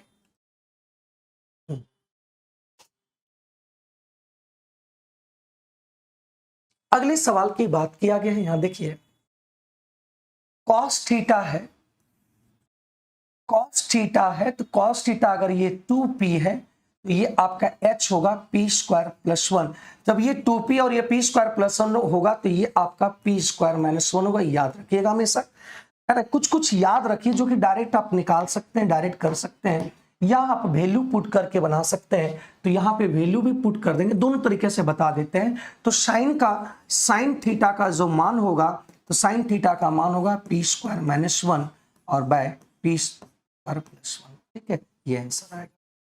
देखो यहाँ पे ऑप्शन से भी छांट सकते हैं कि ये 2p आपका बेस का है, तो बेस का कभी भी साइन का मान बेस यहां नहीं होगा, तो ये ऐसे ही खत्म हो गया। अब देखो कभी भी हाइपोटेनियस और ये दोनों मिलकर सेम नहीं होता है, परपेंडिकुलर साइन का मान होता है परपेंडिकुलर बाय हाइपोटेनियस, तो कभी ये सेम नहीं होता, तो ये खत्म हो गया। ये आपका हाइपोटेनियस है तो ये p स्क्वायर माइनस 1 हो सकता है, मतलब ये पॉसिबिलिटी है, तो ये आप कर सकते हैं, या आप एक काम और कर सकते हैं। ठीक है, कोई बात नहीं।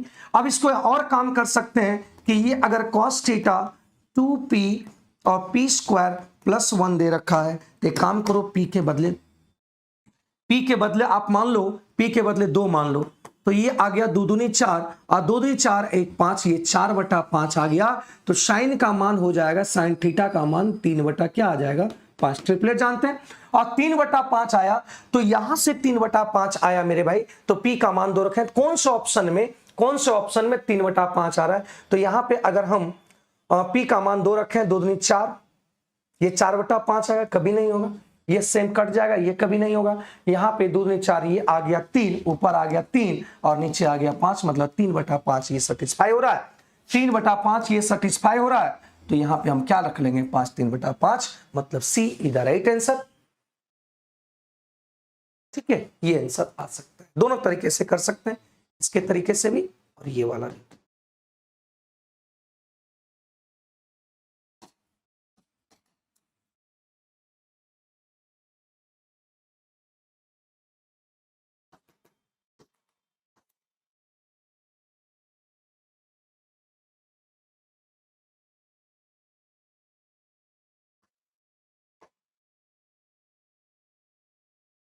ठीक है, अब देखो यहाँ करेक्ट धनराशि PQRS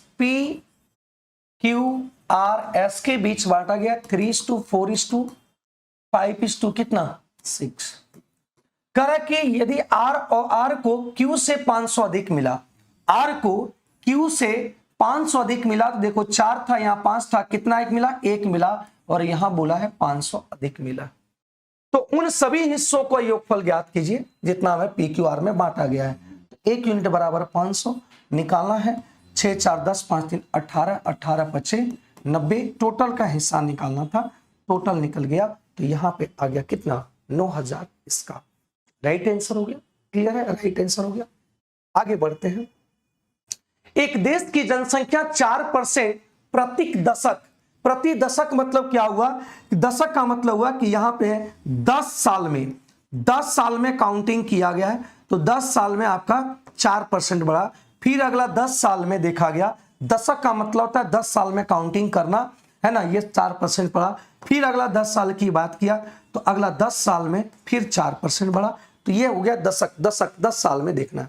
तो मान लेते हैं कि यार कह रहा है कि 2000 में निकालना है कि 2000 में कितना थी जनसंख्या, 2000 में मानते हैं P जनसंख्या था, पॉपुलेशन P था। अब कह रहा है कि यहां पे जो बढ़ा है P था, अगला एक दशक में बढ़ा है 4%, इसका मतलब 1/4, 4% का मतलब होता है 2 बटा कितना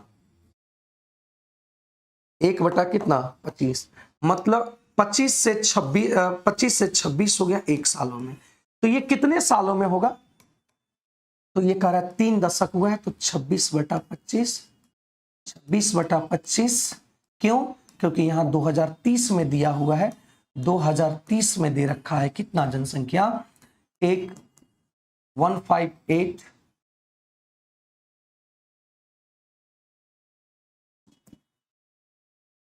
पी का मान आप कैलकुलेशन करके निकाल लीजिएगा, पी का मान आप कैलकुलेशन करके निकाल लेना, ठीक है।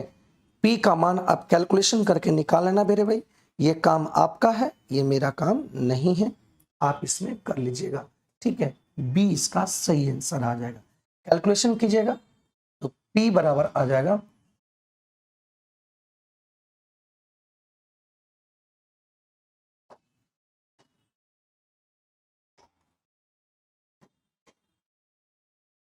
ठीक है। बात समझे? एक दशक बोला है, यहां से थोड़ा सा ध्यान दीजिएगा, दशक बोला है। बहुत लोगों को लगा होगा कि सर 4% हर साल होगा, तो 2020 से 2030 10 साल तक कैसे बढ़ाएंगे, तो वो भी लगा होगा, लेकिन यहां पे आपका दशक बोला है, तो दशक यहां से आप देख लेंगे और कर लेंगे, ठीक है।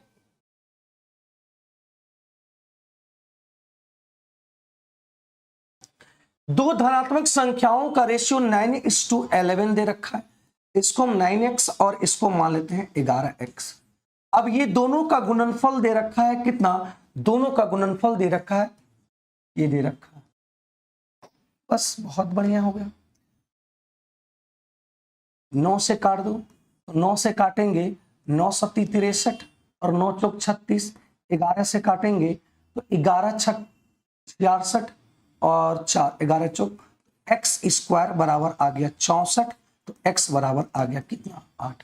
निकालना छोटी संख्या, छोटी संख्या ये आ गया 9 × 8 कर देंगे, ये 72 आ जाएगा।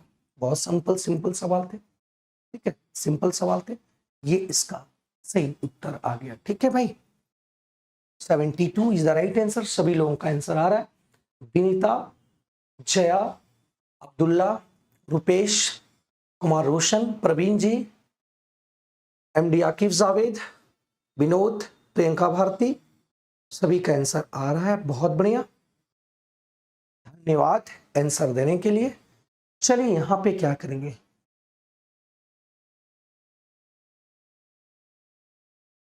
देखो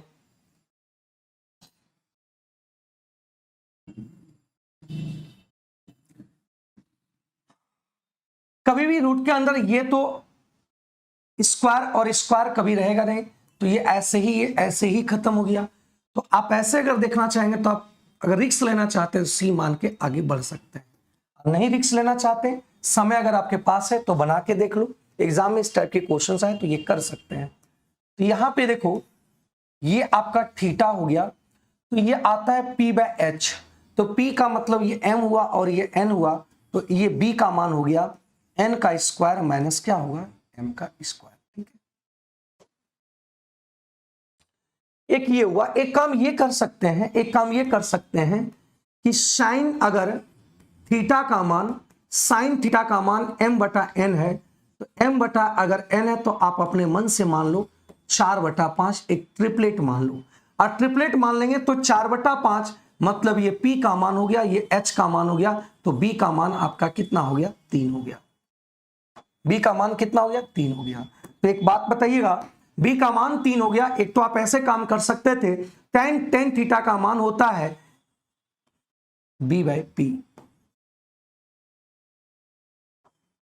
और यहां पे 4 कॉट का मान, अगर कॉट की बात करें तो कॉट की जो मान होगा वो p/b होता है। 4 चौक 16 और 16 3, ये हो गया 19 बटा कितना, और यहां से 4 चौक 16, 4 चौक 16 और 3 इकाई 3, ये भी 19 बटा कितना आ गया? 19 से 19 कट गया और ये आ गया 3 बटा क्या? 4। तो कौन से ऑप्शन में 3/4 आएगा? ऊपर 4/3 होगा।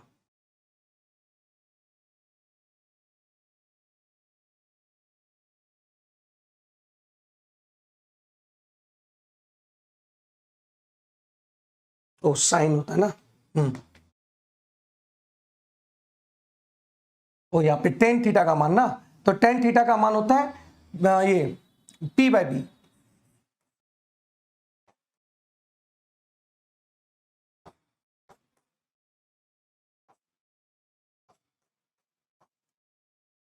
चार से चार कट गया, ये आ गया 4 तिया 12, 12 4 16 और नीचे आ गया आपका 3 है कितना 4।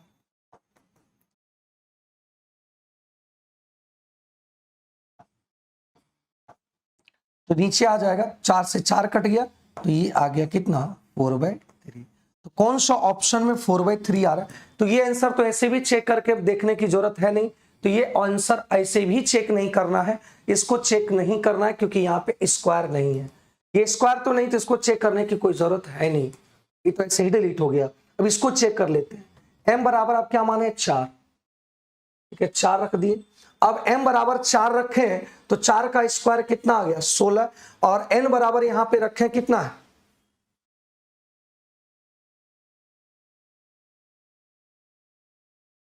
n बराबर यहां रखे हैं कितना 3 बताइए, ये भी नहीं होगा क्योंकि यहाँ m का स्क्वायर हो गया 4, 4 का स्क्वायर 16 और 5 5 नेगेटिव आ जाएगा, तो ये भी आपका नहीं होगा, ई आ जाएगा, ई आ जाएगा, ये भी नहीं होगा, ई आंसर आ जाएगा। ठीक है, कितना आंसर आ जाएगा, E is the right answer, E इसका सही आंसर आ गया। ठीक ना, हाँ ई होगा, ई होगा और ई आएगा, क्योंकि ये 4/3 आएगा, ये 4/3 नहीं आएगा, नेगेटिव में आ जाएगा।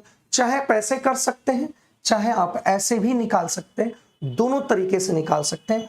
बेसिक बिना पुट किए हुए आप सॉल्व कर सकते हैं, जो कर पाए तो कर सकते हैं, ये करो या वो करो, जो करना है कर सकते हैं। ठीक है, अगला कह रहा है कि एबीसी एक दो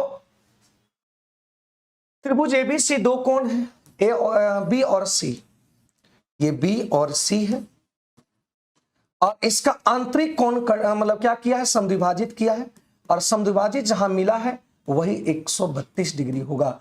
तो यहां पूछ रहा है ए का मान क्या होगा, तो हम जानते हैं जब जब यहां पे एंगल ए है और ए को छोड़कर मतलब दूसरा दोनों कोणों का अगर समद्विभाजक जहां पे मिलता है ये एंगल जो होगा, ये एंगल होगा 90 प्लस एंगल तीसरी भुजा का आधा, ये तीसरी भुजा का आधा होगा, और ये दिया हुआ है 132 डिग्री। ठीक है, ठीक है, तो ये 90 उधर चल जाएगा, तो ये 42 आ गया, तो एंगल ए आ गया कितना 84, आंसर आ गया कितना। अगर किसी त्रिभुज के बाह्य समद्विभाजक मिलता है तो ये एंगल कितना होता है, ये आप बताएं, ये एंगल कितना होगा, ये एंगल कितना होगा, ये ए है, ये बी है और ये सी है, एंगल बाह्य एंगल कितना होगा, मतलब ये त्रिभुज को अगर बी से बढ़ा दिया, इसको भी आगे बढ़ा दिया, तो बाय एंगल बाइसेक्टर, अगर बाय एंगल बाइसेक्टर है मतलब एक्सटीरियर एंगल बाइसेक्टर जहां पे मिला है और जहां मिलता है, तो ये दोनों ये एंगल कितना होगा ये आपको बताना है। एक्सटर्नल क्या होगा बताना है, एक्सटर्नल हम 90 माइनस a/2। चलिए बहुत बढ़िया, सभी का आंसर आ रहा है, बहुत अच्छी बात है। ये 3x minus 2y equal to 11 उधर जाएगा तो पॉजिटिव हो जाएगा, और x plus Y equal to 7 हो गया। तो ये दोनों इक्वेशन को सॉल्व कर दो, क्योंकि यहां पे एक लाइन ये है और एक लाइन ये है, और ये इस लाइन का नाम मान लेते हैं कि इक्वेशन आपका ये दिया हुआ है, और इस लाइन का इक्वेशन दिया है x plus Y equal to Z. ये दोनों एक दूसरे को प्रतिच्छेद कर रहा है, ये प्रतिच्छेद कर रहा है, और वो बिंदु किस बिंदु पर, P बिंदु पर प्रतिच्छेद कर रहा है, और वो अल्फा और बीटा कोऑर्डिनेट होगा जहां पे प्रतिच्छेद करेगा। तो अल्फा बीटा कोऑर्डिनेट कहने का मतलब x और y का मान, x और y का वैल्यू है अल्फा बीटा, तो यहां से x y का वैल्यू पुट कर लो, आसान हो जाएगा। तो यहां पे देखो क्या करेंगे, ओनली 2 गुना कर दो, 2 गुना कर दो, यहां भी 2 कर दो, यहां भी 2 कर दो, तो काट दो, घटाना नहीं क्योंकि माइनस मोल्डेड है, तो ये आ गया कितना 5x और 7 दूनी 14, ये आ गया 25, x बराबर कितना आ गया 5। x बराबर अगर 5 आया तो y बराबर आपका कितना हो गया 2 हो जाएगा, 2 हो जाएगा। तो यहां से ये आपका मान आ गया, अल्फा का मान 5 और बीटा का मान 2। तो निकालना क्या है, अल्फा का मान 5 तिया 15 और बीटा का मान 2, 5 दूनी 10, तो ये आ गया 25। Option number C, option number C is the right answer. चलिए बहुत लोगों का आंसर आ रहा है, बहुत बढ़िया। चलिए बहुत, एक यदि कंक्रीट में चूने के 3 भाग, चूने के 3 भाग और बजरी के 7 भाग और रेत के 6 भाग, ये रेशियो में दिया, मिलाया गया है, तो कह रहा 800 केजी कंक्रीट में बजरी की मात्रा कितना होगा। तो ये टोटल देखिए कितना होगा, 16 बराबर कितना है 800, क्योंकि टोटल मिला गया, कंक्रीट में टोटल मिलाया गया है, चूने बजरी और रेत तीनों मिला दिया और तीनों मिलाया तो 16, और तीनों मिलाकर देखा था 80 केजी हुआ, तो 16 यूनिट बराबर इतना निकालना। बजरी का मात्रा, तो बजरी का मात्रा निकालना 16 × 80, तो ये आ गया कितना, कितना केजी हो जाएगा। ये सिंपल सवाल थे, ज्यादा दिमाग था नहीं लगाना। 500 नहीं होगा, जया कुमारी 500 आप निकालें, 500 नहीं होगा।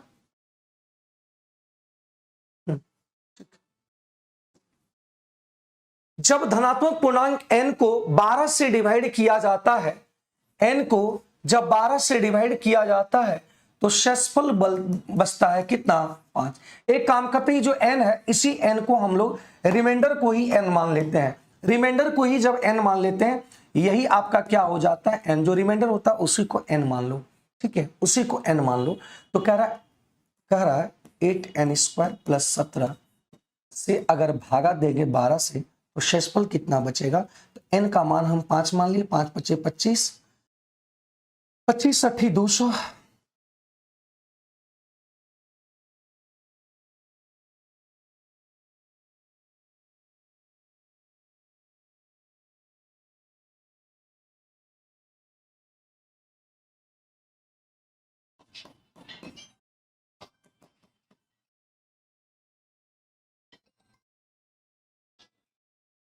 तो ये आ जाएगा आपका 217 को जब 12 से डिवाइड करेंगे तो देख लो कितना आएगा।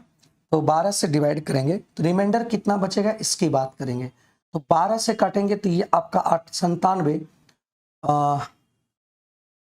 8 × 1 = 9, एक रिमाइंडर 1 आ रहा है जी, कहीं गलती की है क्या?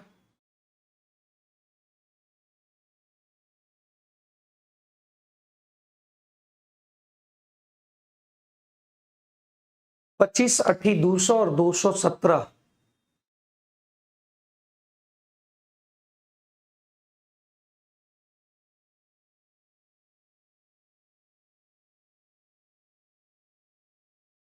तो 7 है ना, 7 है, 7 है।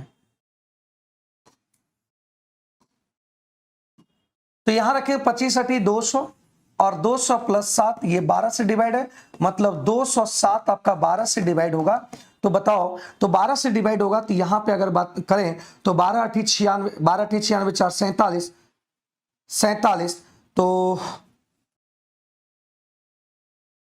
क्या हम कर रहे हैं, 12 कहीं 12, 8 × 7 = 87, 12 × 7 = 84, तो यहाँ पे रिमाइंडर आपका बच गया कितना, 3 बच जाएगा, 3 बच जाएगा, 20 का सही आंसर होगा, ठीक है। 17 के जगह पर 7 होगा, ठीक है, हाँ 17 के जगह पर 7 होगा, 17 के जगह पर 7 होगा, ये रिमाइंडर 3 आ गया, ठीक है, कोई दिक्कत?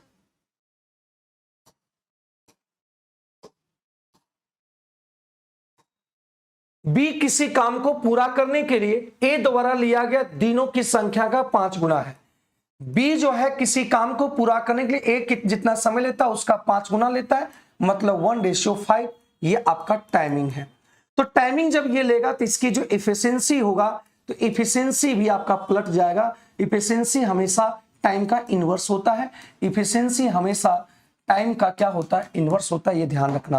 अब कह रहा है ये दोनों मिलकर एक साथ काम करते हैं और वे दोनों मिलकर 15 दिन में काम को कंप्लीट करते हैं, 15 दिन में काम को जब कंप्लीट करते हैं तो 15 दिन में, तो यहां देखिए 15 दिन में अगर काम करते हैं तो टोटल वर्क देखो, टोटल वर्क कितना हुआ, जब 15 दिन काम किया और एक दिन दोनों मिलकर 6 यूनिट काम किया तो 15 गुना 6 कर दो तो ये 90 यूनिट काम हुआ है। और यही काम को करने के लिए कह रहा है कि उसी काम करने के लिए टाइम ए अकेला कितना दिन में काम करेगा, तो 9/1 का एफिशिएंसी एक दिन का 5 है, 18×5 = 90, ये आंसर हो गया, फटाक से आंसर हो गया 18। इसमें ज्यादा दिमाग लगाने की जरूरत नहीं था।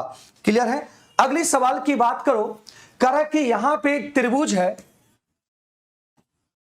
एक का कोऑर्डिनेट ये दे रखा है, ये दे रखा है और ये दे रखा है।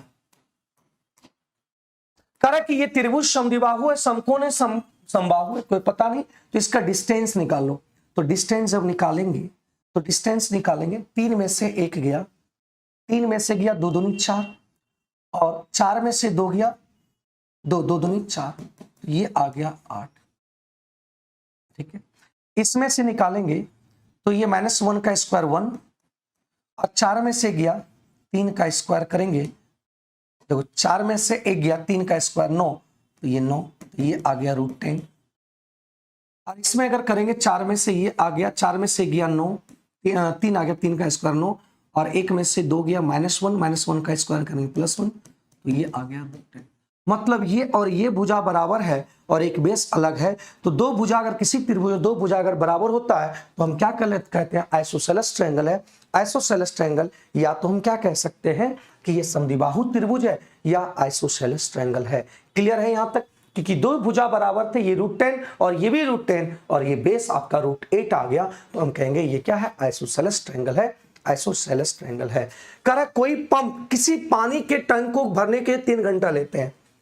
यहां पे पंप है और पंप कोई पंप और टंकी को भरने में 3 घंटा लेते हैं।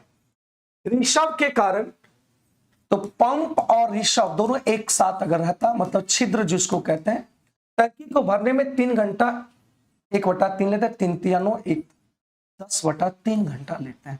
पंप और ऋषभ, पंप भी चल रहा है और छिद्र है टंकी में वो भी खोल दिया, तो दोनों एक इधर भर भी रहा है इधर खाली भी हो रहा है। जब देखा गया भरने की क्षमता ज्यादा होता है तो जो छिद्र से निकलने की वो कम होगा, तो एक समय आएगा कि टंकी को भर देगा। तो टंकी को भर देगा कितना, 10/3 घंटे में भर देगा। तो यहां से एक बात बताओ, टोटल वर्क निकालो। तो टोटल वर्क यहाँ कुछ नहीं तो बटा में 1। तो जब भी फ्रैक्शन का एलसीएम लेते हैं तो ऊपर का एलसीएम 10 × 30 और नीचे का एचसीएफ एक ही आएगा, मतलब यूनिट यही आएगा। तो देखो ये पंप 1 घंटा में 10 यूनिट काम करता है और ये 1 घंटा की अगर बात करें तो 1 घंटा की बात करें 10 × 30 मतलब ये 9 घंटा 9 यूनिट काम होगा, ये 9 यूनिट काम करेगा। ठीक है, तो कह यहाँ रहा है कि अकेले रिसाव को अगर टंकी के पानी पूरे खाली करने में कितने घंटे लगेंगे। टंकी के जो आपका रिसाव है, मतलब ये छिद्र है, ये छिद्र है, इसको खाली करने में कितना समय लगेगा। ऊपर पानी बंद कर दिया गया, इसको खाली करने में कितना समय लगेगा, 30।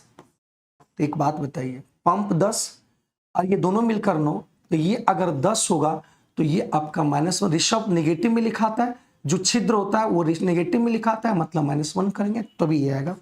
तो ये आपका आ गया कितना, 30 घंटे में खाली करेगा। कितने घंटे में, 30 घंटे में खाली करेंगे। ठीक है, इसमें ज्यादा कुछ था नहीं, क्योंकि जब भरता है उसको पॉजिटिव लिखते हैं और जो खाली होता है उसको नेगेटिव लगते हैं। ये दोनों मिला तो 9 हुआ, तो ये 10 हुआ, तो ये 9 कब होगा, जब ये 1 नेगेटिव हुआ, क्योंकि ऋषभ हमेशा नेगेटिव होता है, ऋषभ जो होता है वो नेगेटिव होता है। विकास देखो, पंप किसी भी टैंक को पंप क्या करता है, इसको 3 घंटा में इधर से भर रहा है, लेकिन यहां भी पंप चल रहा है और यहां पे छिद्र भी आपका खोल दिया गया, तो दोनों मिलकर इसको 10/3 घंटे में भरता है।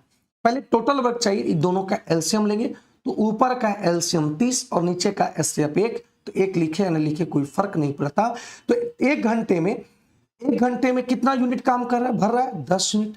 और ये दोनों जब खुला हुआ, ये भी खुला हुआ और ये भी खुला है, तो 1 घंटे में 9 यूनिट वर्क हो रहा है। इसका मतलब रिसाव जो हुआ है उसका कितना यूनिट 1 घंटे में खाली करने की क्षमता कितना है, तो भरने की क्षमता 10 आई दोनों मिलकर 9, इसका मतलब पंप भर रहा है 10 यूनिट, क्योंकि पंप की बोला 1 घंटा में 10, तो इसका मतलब रिसाव 1 घंटा खाली करेगा, 1 यूनिट खाली करेगा, मतलब 1 से डिवाइड कर दिए, तो ये आंसर आ गया। ठीक है, आज की लास्ट सवाल है, यहाँ पे देखो, यदि कोई रेलगाड़ी 72 किलोमीटर प्रति घंटे की चाल से जा रहा है तो अपने गंतव्य स्थान पर 15 मिनट देरी से पहुंचता है। यहां से 72 किलोमीटर से निकला तो अपने गंतव्य स्थान पर 15 मिनट देरी से पहुंचा। यद्यपि वो 90 किलोमीटर की चाल से चलता तो वो केवल 5 मिनट की देरी से पहुंचता। दोनों की बात किया है तो डिस्टेंस सेम होने की बात किया है, और जब डिस्टेंस सेम होता है तो हम जानते हैं टाइम इनवर्सली हो जाता है स्पीड का, इस टाइम इनवर्सली हो जाता है स्पीड का। तो स्पीड अगर दिया हुआ आपका 72 किलोमीटर पर आवर और दूसरा बार दिया है 90 किलोमीटर पर आवर, एक ही डिस्टेंस को तय कर रहा है, तो टाइमिंग इसका जो टाइमिंग होगा इसका इनवर्स हो जाएगा। तो 18 25 90, 18 चौका 72 उलट जाएगा, या 90 और 72, तो रेशियो हम डायरेक्ट काट दिए 5:4। अब देखिए, जब ये इतना चाल से चल रहा है तो 15 मिनट देरी से पहुंचा, मतलब यहां टाइमिंग पहुंचना था तो ये 15 मिनट देरी लग गया, समय लगा दिया ज्यादा, और जब इससे चल रहा है तो वो 5 मिनट देरी लगा दिया, 5 मिनट देरी लगा दिया, मतलब ये दोनों के बीच का अंतर कितना है 10 मिनट का। तो यहां दोनों के बीच का अंतर कितना है 1 बराबर कितना 10 मिनट, 1 बराबर 10 मिनट। तो जब 72 से चलेगा तो उसका समय कितना लेगा 5 मिनट समय लेगा, 1 यूनिट बराबर 10, तो 5 मिनट बराबर कितना 50 मिनट। तो सही टाइम क्या होगा, सही टाइम क्या होगा जो वो पहुंच जाएगा। तो सही टाइम ही पूछ रहा है कि यात्रा तय करने का सही टाइम क्या होगा। तो बताओ, ये 72 से चला तो 50 मिनट लगा, इसका मतलब 50 मिनट लगा तो 5 मिनट देरी से पहुंचता है, मतलब वो 50 मिनट में पहुंचा, उसमें 15 मिनट जो आपका देरी है, 15 मिनट देरी है तो 15 मिनट घटा देंगे, तो ये आपका क्या कर देंगे 15 मिनट घटा देंगे, तो ये आ गया कितना, सही टाइम था इसका जाने का कितना 35 मिनट था, सही टाइम कितना था 35 मिनट था। ठीक है, ठीक है, इसका सही टाइम क्या था 35 मिनट था। तो यहां तक कि आज की सवाल खत्म हो गए। आज आपका जो सेट नंबर 3075 थे, सारे क्वेश्चंस डिस्कशन हो गए, सारे क्वेश्चन का सॉल्यूशंस हमने करा दिया। कहीं पे अगर प्रॉब्लम रही तो वो पूछ सकते हैं, उसको मैं फिर से कराने की कोशिश करूंगा। ठीक है।